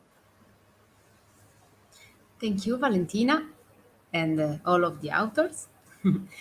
Thank you for your presentation. So you can, okay. So, I have a question for you, but I don't know if you prefer at the end of the session or now. For me, it's the same. It's As a you simple prefer. question. I need only to know your personal opinion on one aspect. So I can ask you one opinion. So I believe that for the development of your research, the digitalization of the public administration data, the construction of innovative tools such as digital city dashboard, for example, to analyze all aspects of the urban ecosystem are fundamental. How do you consider the level of digitalization of the Italian municipalities that you have selected in your research? I think it's a very crucial element and aspect. But the problem is that small municipalities lack even human resources, so that digitalization is a very critical matter, since they don't have human resources to develop this kind of tools and to manage this kind of systems. So that I think that your comment is very, very punctual, because if we manage to develop intermediate governance level to coordinate and support small municipalities, this kind of initiative can be actually developed and implemented. But if we can't do that, and we still have these initiatives that are developed at the European level and then downscaled to small municipalities, we have a very strong gap that can't be easily filled. So yes, I ask you this question because for another project that we developed in the past years, we define a proposal for a city dashboard with the main aim to guarantee an effective public real estate management. Because when you should think new uses for public buildings or district, we need to know what is the demand of use, of function, of services. So the urban ecosystem is composed by a lot of level of information, and we need to the support of technological tool to make a relationship between all the aspects of this ecosystem. I think that one of the most problem in Italy is the possibility to connect all the knowledge framework that we have in all the municipalities, because we have a lot of tools in all sectors, but we need a more integrated approach, and the technology is fundamental in this in this work, in our research, but also to apply all the political framework from the European Union. So thank you, Valentina. And if you have any question or if you want to discuss another topic of this session, or you can also make this after the last presentation, because I see Alessandra Maria. So good morning, Alessandra, welcome. Hi, everyone. Hi, good morning, Alessandra. So Alessandra Marra from the University of Salerno. We have the topic, a model to detect low-income urban areas to plan renewable energy community against energy poverty. So you can present your paper, Alessandra. You have from 10 to 15 minutes if you want. Okay. Okay, I'll share my screen. Yes, Just a moment. Okay.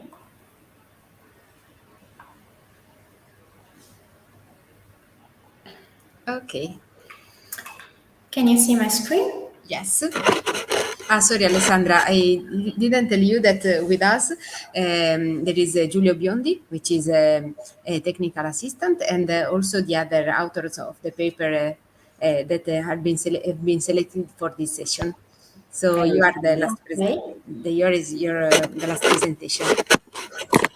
Thank you, Mara, for the presentation. Hello, I'm postdoc research fellow at the Department of Civil Engineering at the University of Salerno, where I'm part of the Urban Planning Techniques Research Group, directed by Professor Roberto Gerundo. Today I will present the most recent results of an ongoing research project about the promotion of energy communities in the municipal urban plan. Okay, so the recent pandemic and the rise in energy prices are worsening the risk of experiencing conditions of energy poverty, both in Europe and in Italy. In the scientific literature, there is no shared definition of energy poverty, but we can refer to the definition of the European Commission, according to which energy poverty is determined by a combination of three main drivers: low income, high energy expenditure, and low energy efficiency of homes. Renewable energy communities represent a new tool to combat energy poverty and encourage the use of renewable energy sources. According to the relevant European directive, European member states are obliged to assess the existing obstacles and the potential for the development of energy communities in their territories. They have to provide an adequate framework to promote and facilitate energy communities. With this in mind, this work follows a previous article in which the proposed methodology to achieve this objective is divided into three macro phases. Which consist in the construction of three main maps. The energy poverty map, representative of the spatialization of urban areas characterized by energy poverty. The constraints map, which summarizes all the existing constraints on the establishment of energy communities. And the priority areas map,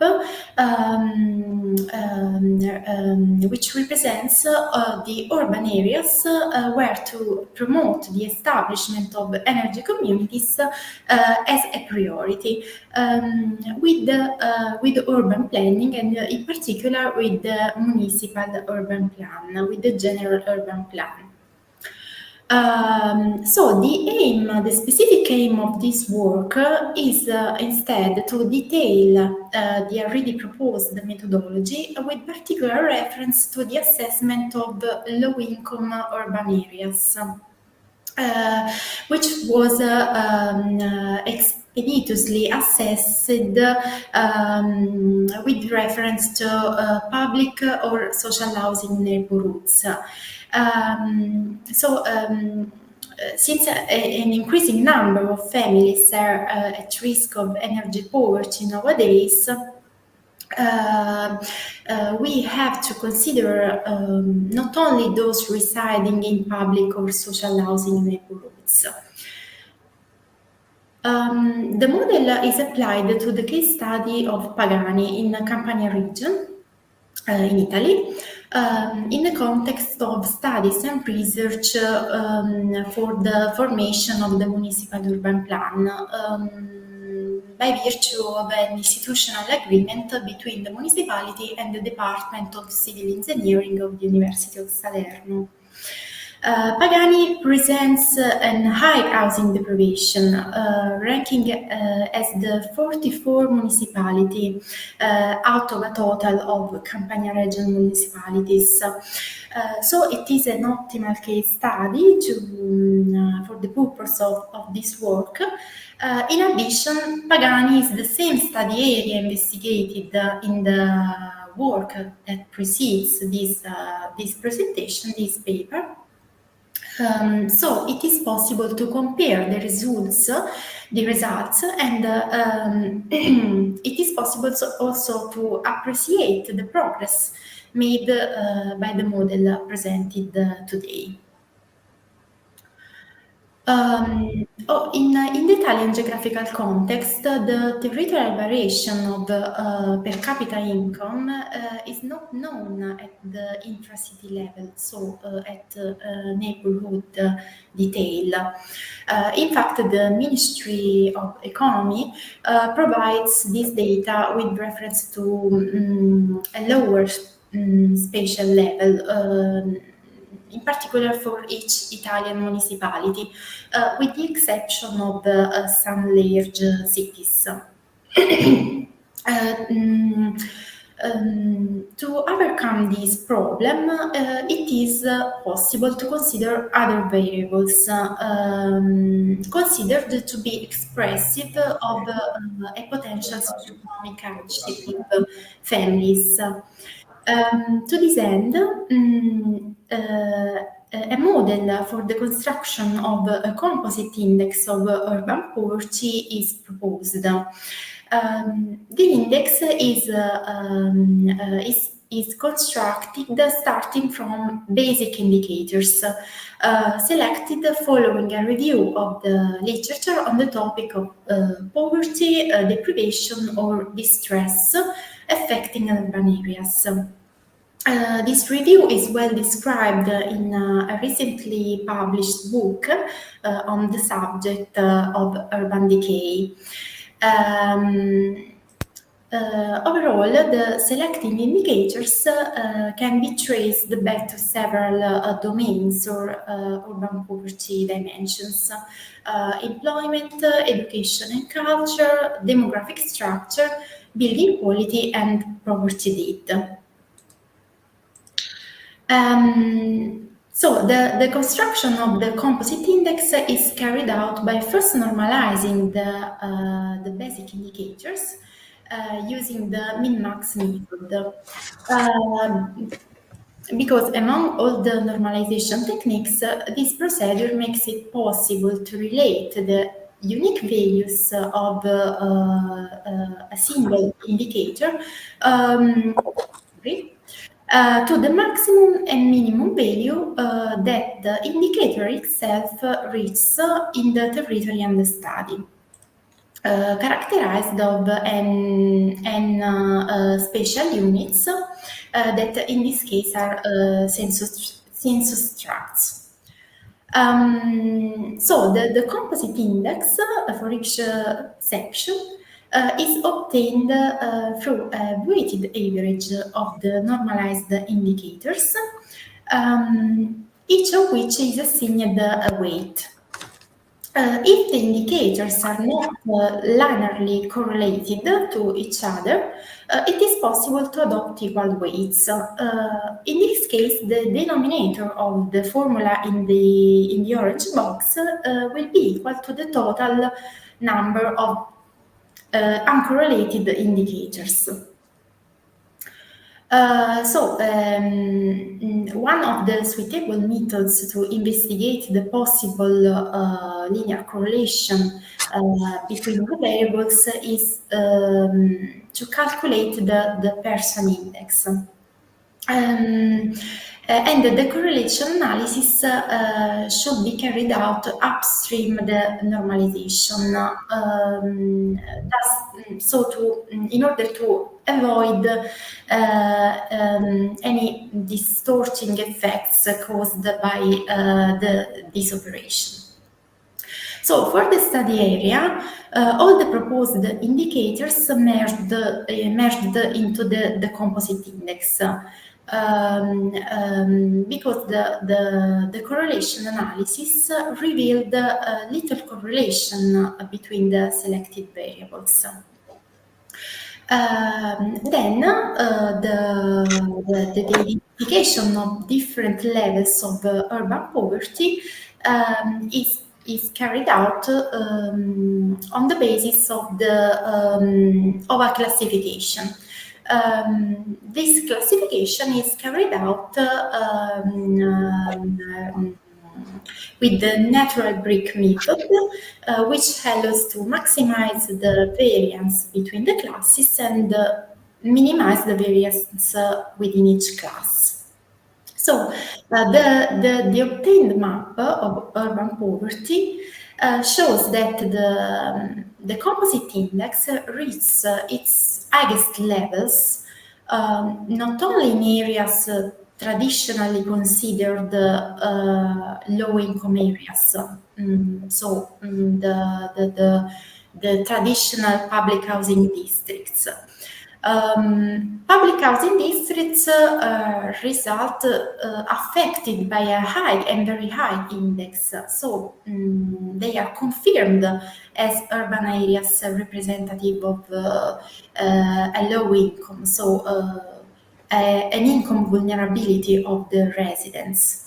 But their location is a valid criterion for the territorialization of the phenomenon, but it is not sufficient to capture the spatial distribution of the phenomenon in its entirety and in its complexity, especially nowadays. The integration of the model already presented determines a partial redefinition of the procedure proposed for the mapping of priority areas. In particular, the energy poverty map is improved with respect to the preliminary model, as it considers the changed identification of low-income urban areas, while the assessment of the energy performance map is unchanged. For the mapping of energy poverty, it is necessary to assess the energy poverty index using a specific matrix called energy poverty matrix,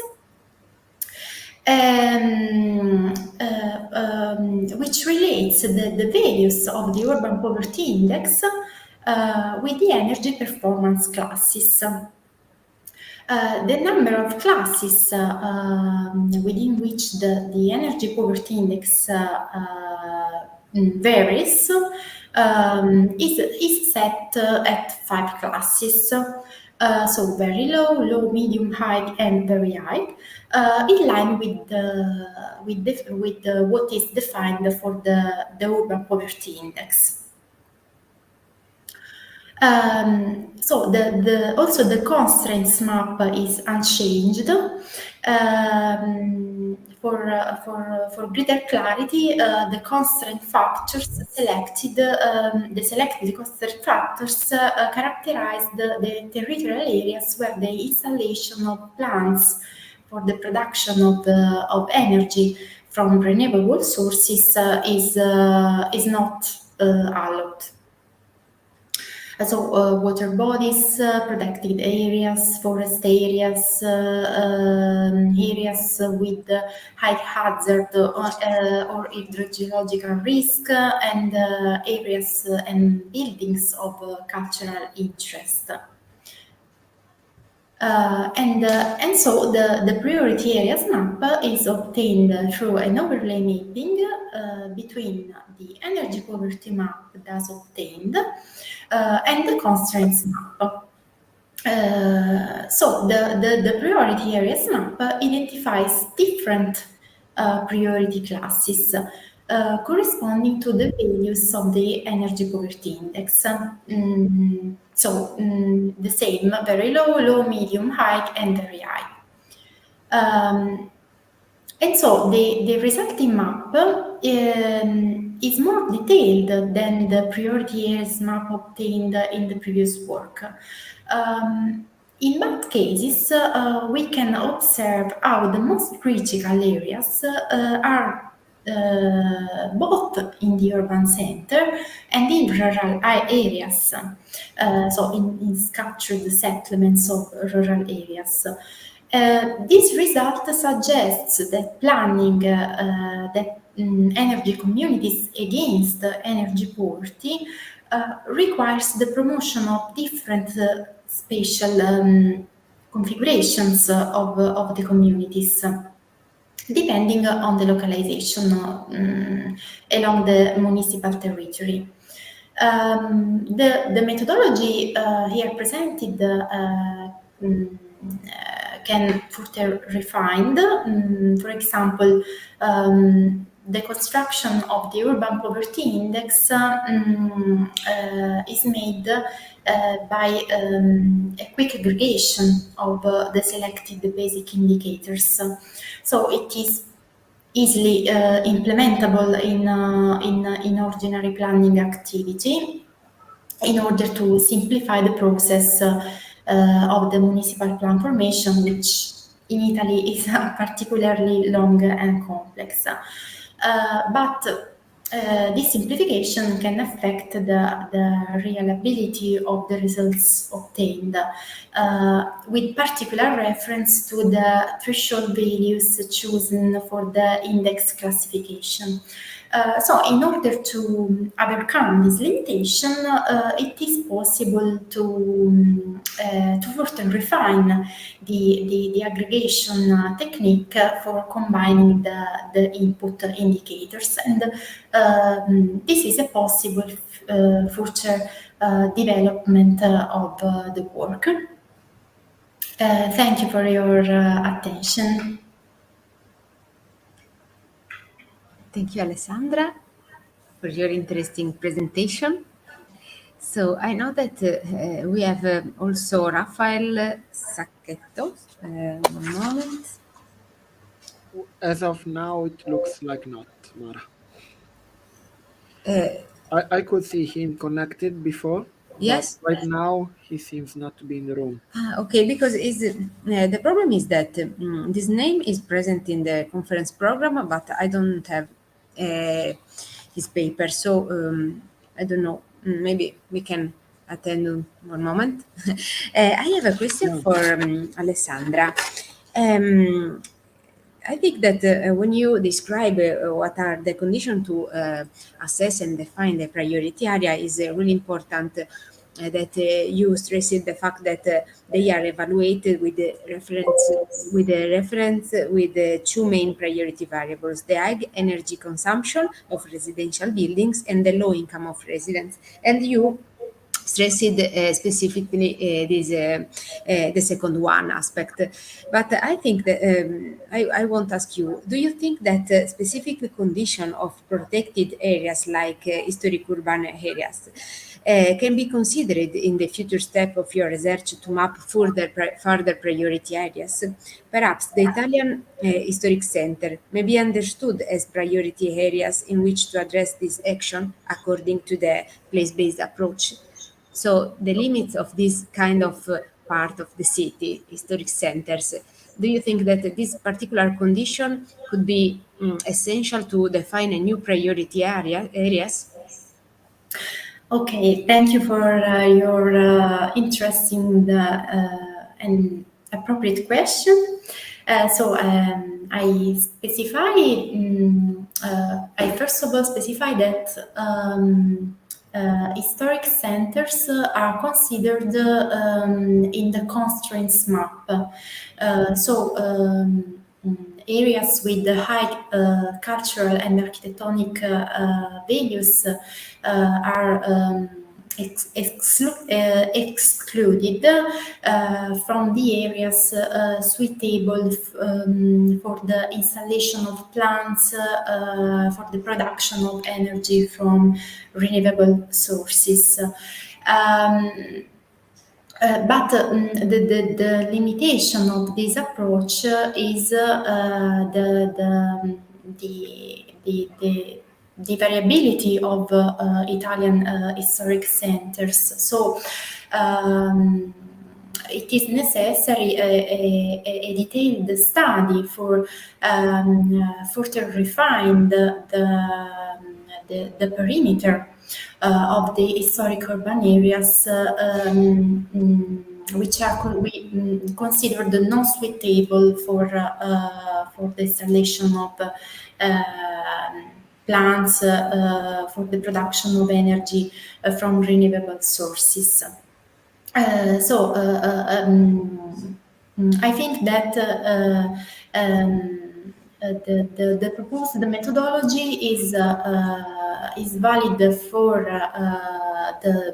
the general urban plan, especially in its preliminary component, but of course a more detailed study is necessary to identify priority urban areas in a historic center with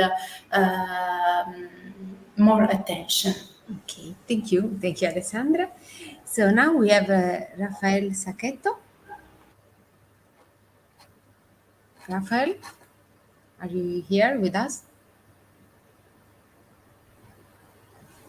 Yes, I'm here. Sorry. I'm just, I had a problem here with the network. Are you listening to me? Yes, Can you we can listen? listen. I'm having a problem with the network. I'm just fixing it right now and getting my presentation ready. Just 1 minute, please. Yes. I think. Okay.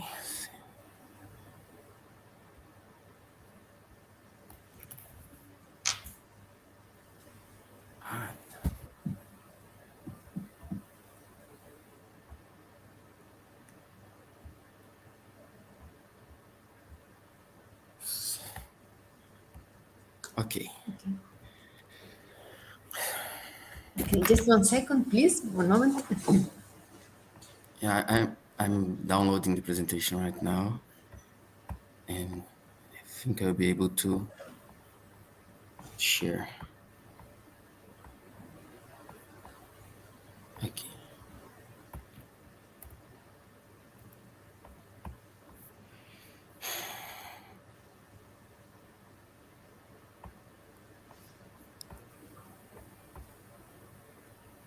Okay.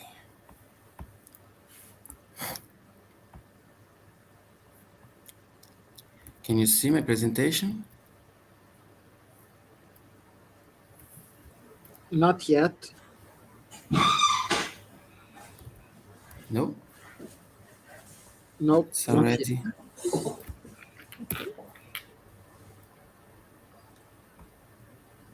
It's I think it's loading. If you prefer, we can share for you. Yeah, if you Okay. have problems, you can just send the presentation Yes. to Mara. Okay, where can I send?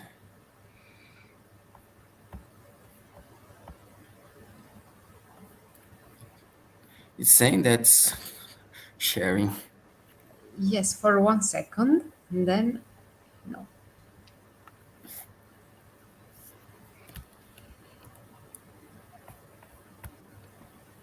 Try to share the whole screen. Okay, I'll try. So you click on share screen, then on the third tab, full screen, and then share, and let's see if it works. Yes, now Can you it see seems now? Sharing. Yeah, the system says you're sharing, but I still cannot see anything. Can you? If you prefer, No? you can send your presentation to my email, and I can share for you. I don't know if Okay. you prefer this way. Let me try one thing just to change my network here. Just one moment. Yes. Or else we Sorry. can also log in with another browser. Maybe you can try both. Maybe, yeah. I'll try that. Okay.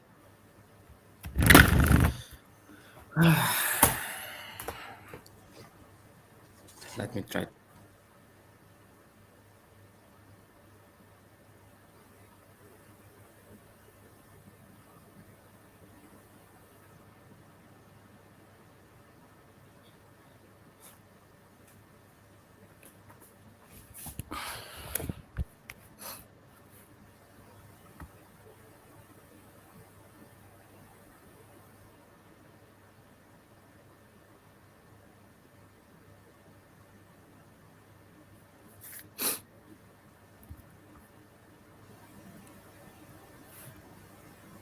Okay. Can you hear me? We can hear you. Okay, I tried the last time to share the network the screen. Okay.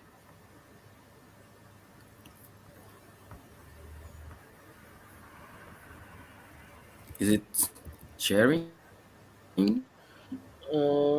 It's just like before. It says it's sharing, but I cannot see anything personally. Can you, Mara? I can't see. Okay, what I can send you. Thank you. Okay. So my email is maraladu.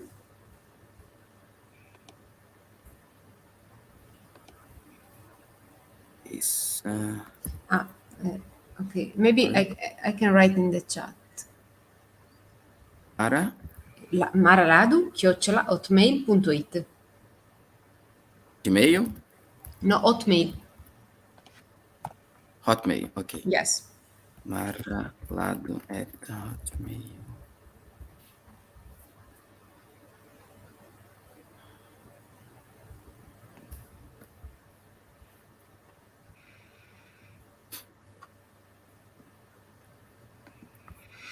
Okay. The name is Glenda because I'm my wife's notebook. Mine was not working. That's why I had problems joining the meeting.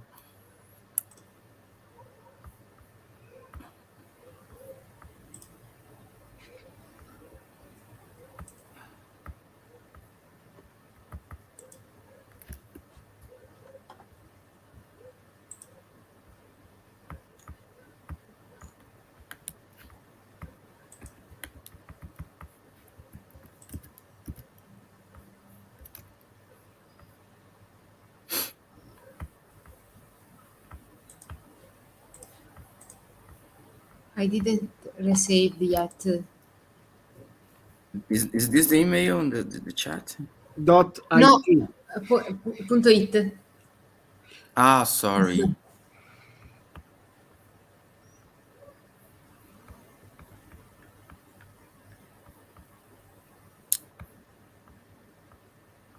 Okay.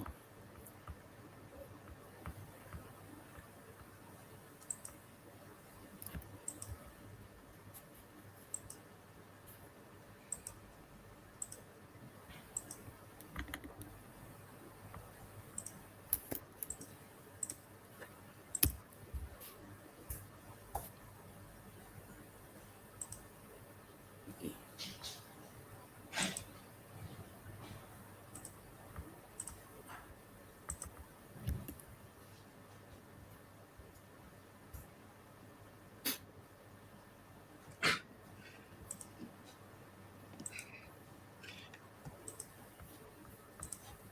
No, it's not this one. No? Right, Mara? Yes. Oh, Giulio. hotmail.it. Oh my God, Yes. sorry. Sorry, guys.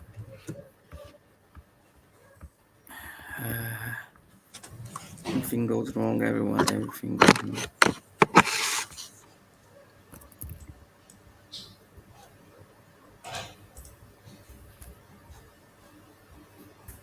I think now it's correct.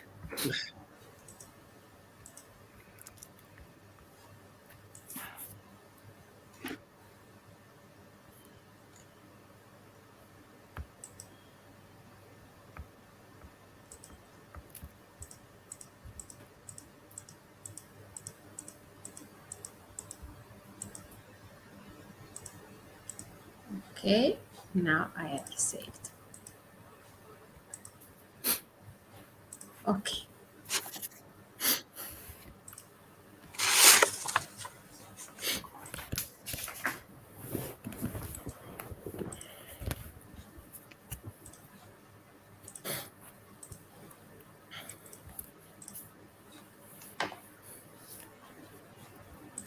I can share for you, and then you can see me when I can go on with the slides, okay?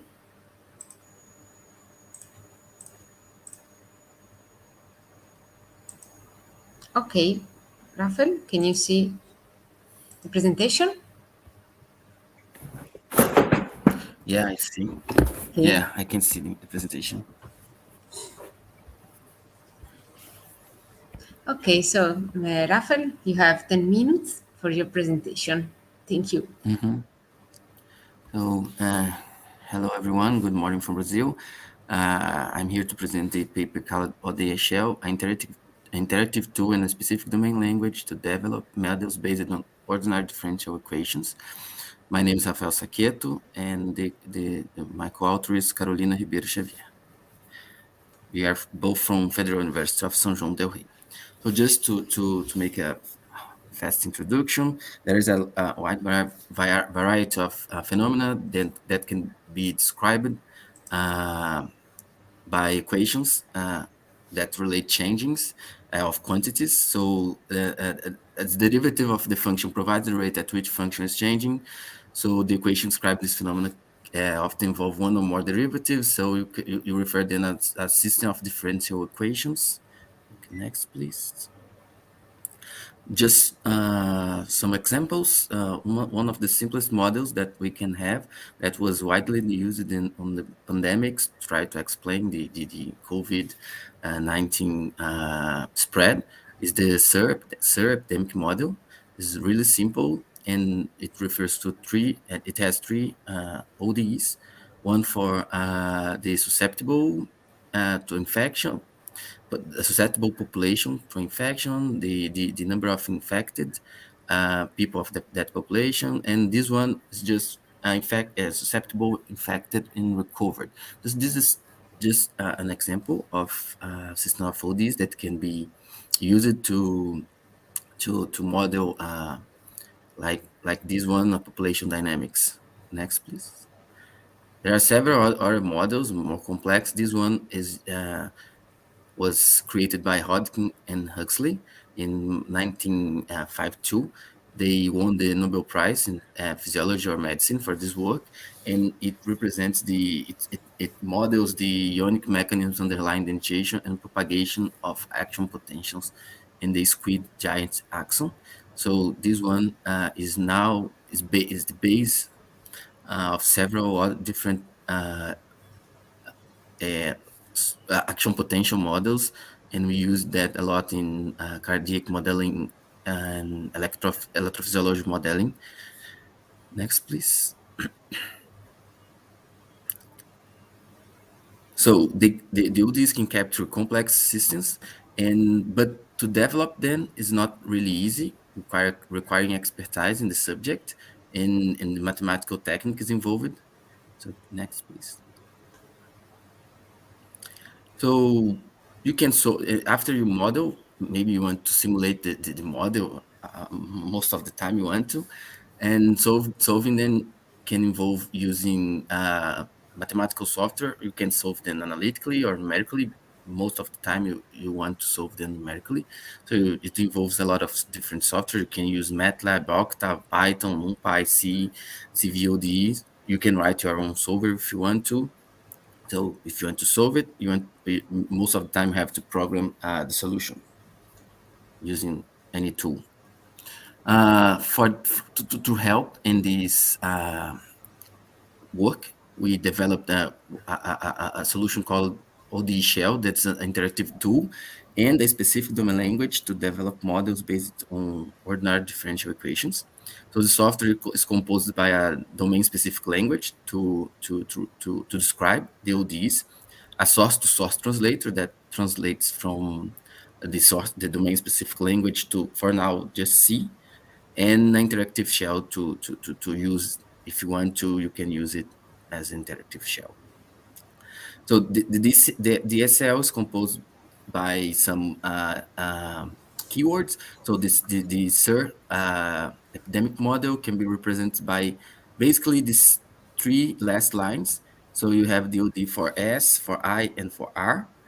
So you describe textually your ODs, and you can have initial conditions like the initial keyword, define initial conditions. You can have variables, and you can have global variables that need to be defined in order to be used in the initial conditions. So you describe textually your ODs. It looks like a multiple purpose programming language. There is functions and other small tools to help, but it's basically a way to describe the ODs textually. So the next, please. Yes. This is just an example of a function. Like I said, you can create modules of functions and use them in the model, and you can import modules of functions to use them in models as well. Next one, please. So this is another example, just example for a more complex model. I omitted a lot of parameters for simplicity. This is the Hodgkin-Huxley model, but it's the same idea. You have initial conditions, you have your ODs represented textually. In this one is calling a function. In the VODE, you can see it's calling a function called sting. So just to simplify, sometimes the models are really, really, really big, so you can modularize them. Next, please. So the other part of the system is the source translator. You after you compile the system, you have a binary called ODEC that can receive as input your ODE file, and it outputs a solver written in C. And this solver can be generated without any external dependencies if you want to, and then you just need to compile it, and it will solve the ODs for the amount of time you want. Next one, please. The OD shell is available, everything is available publicly in GitHub. It's an open source project. So this is the link. And the next slides will show a little bit of how interactive the system. Next one, please.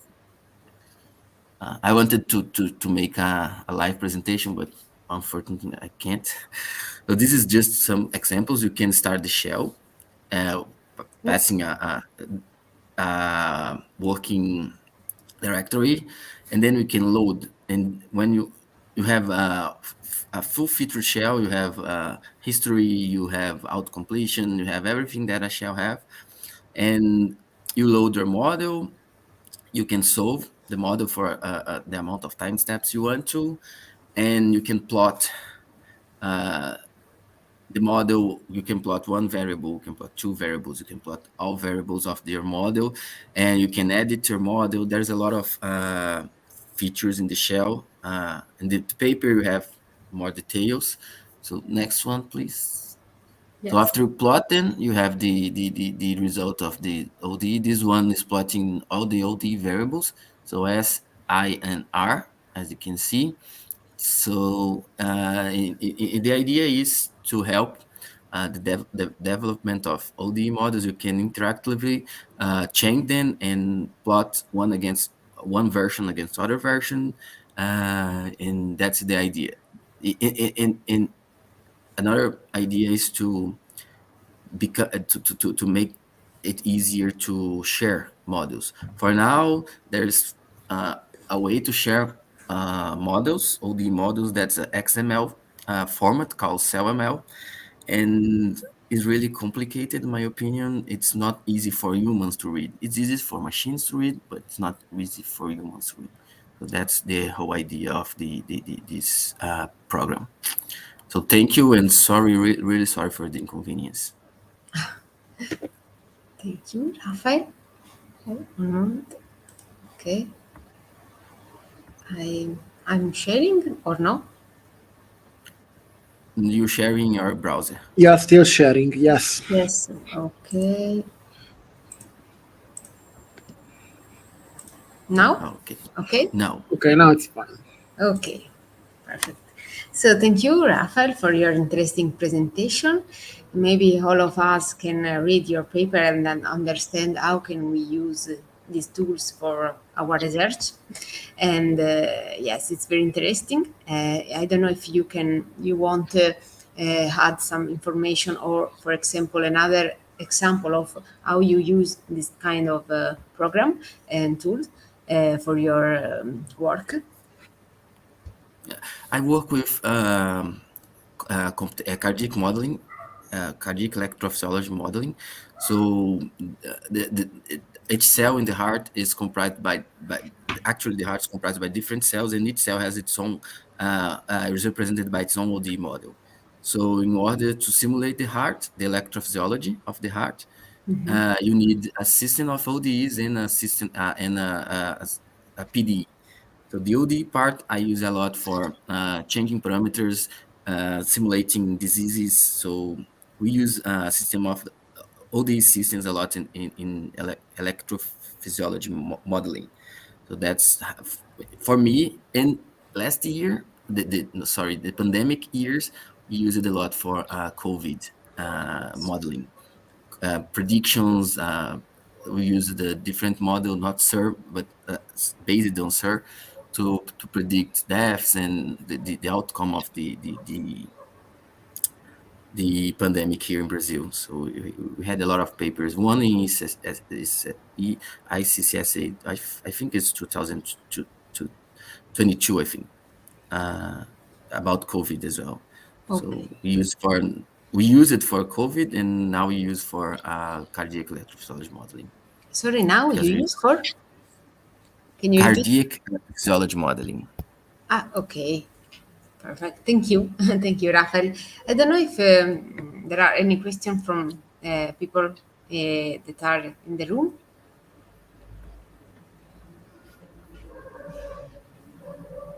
No? Any question for our authors?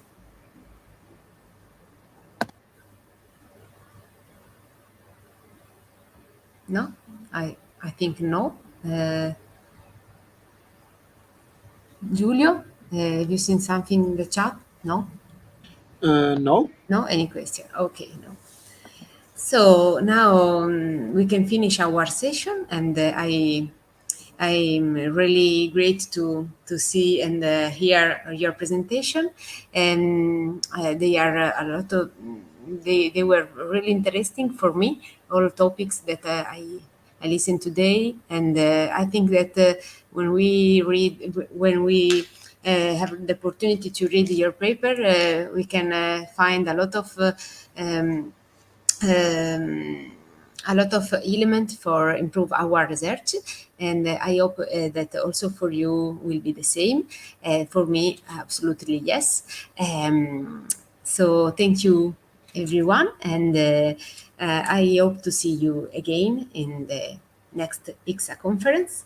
Thank you.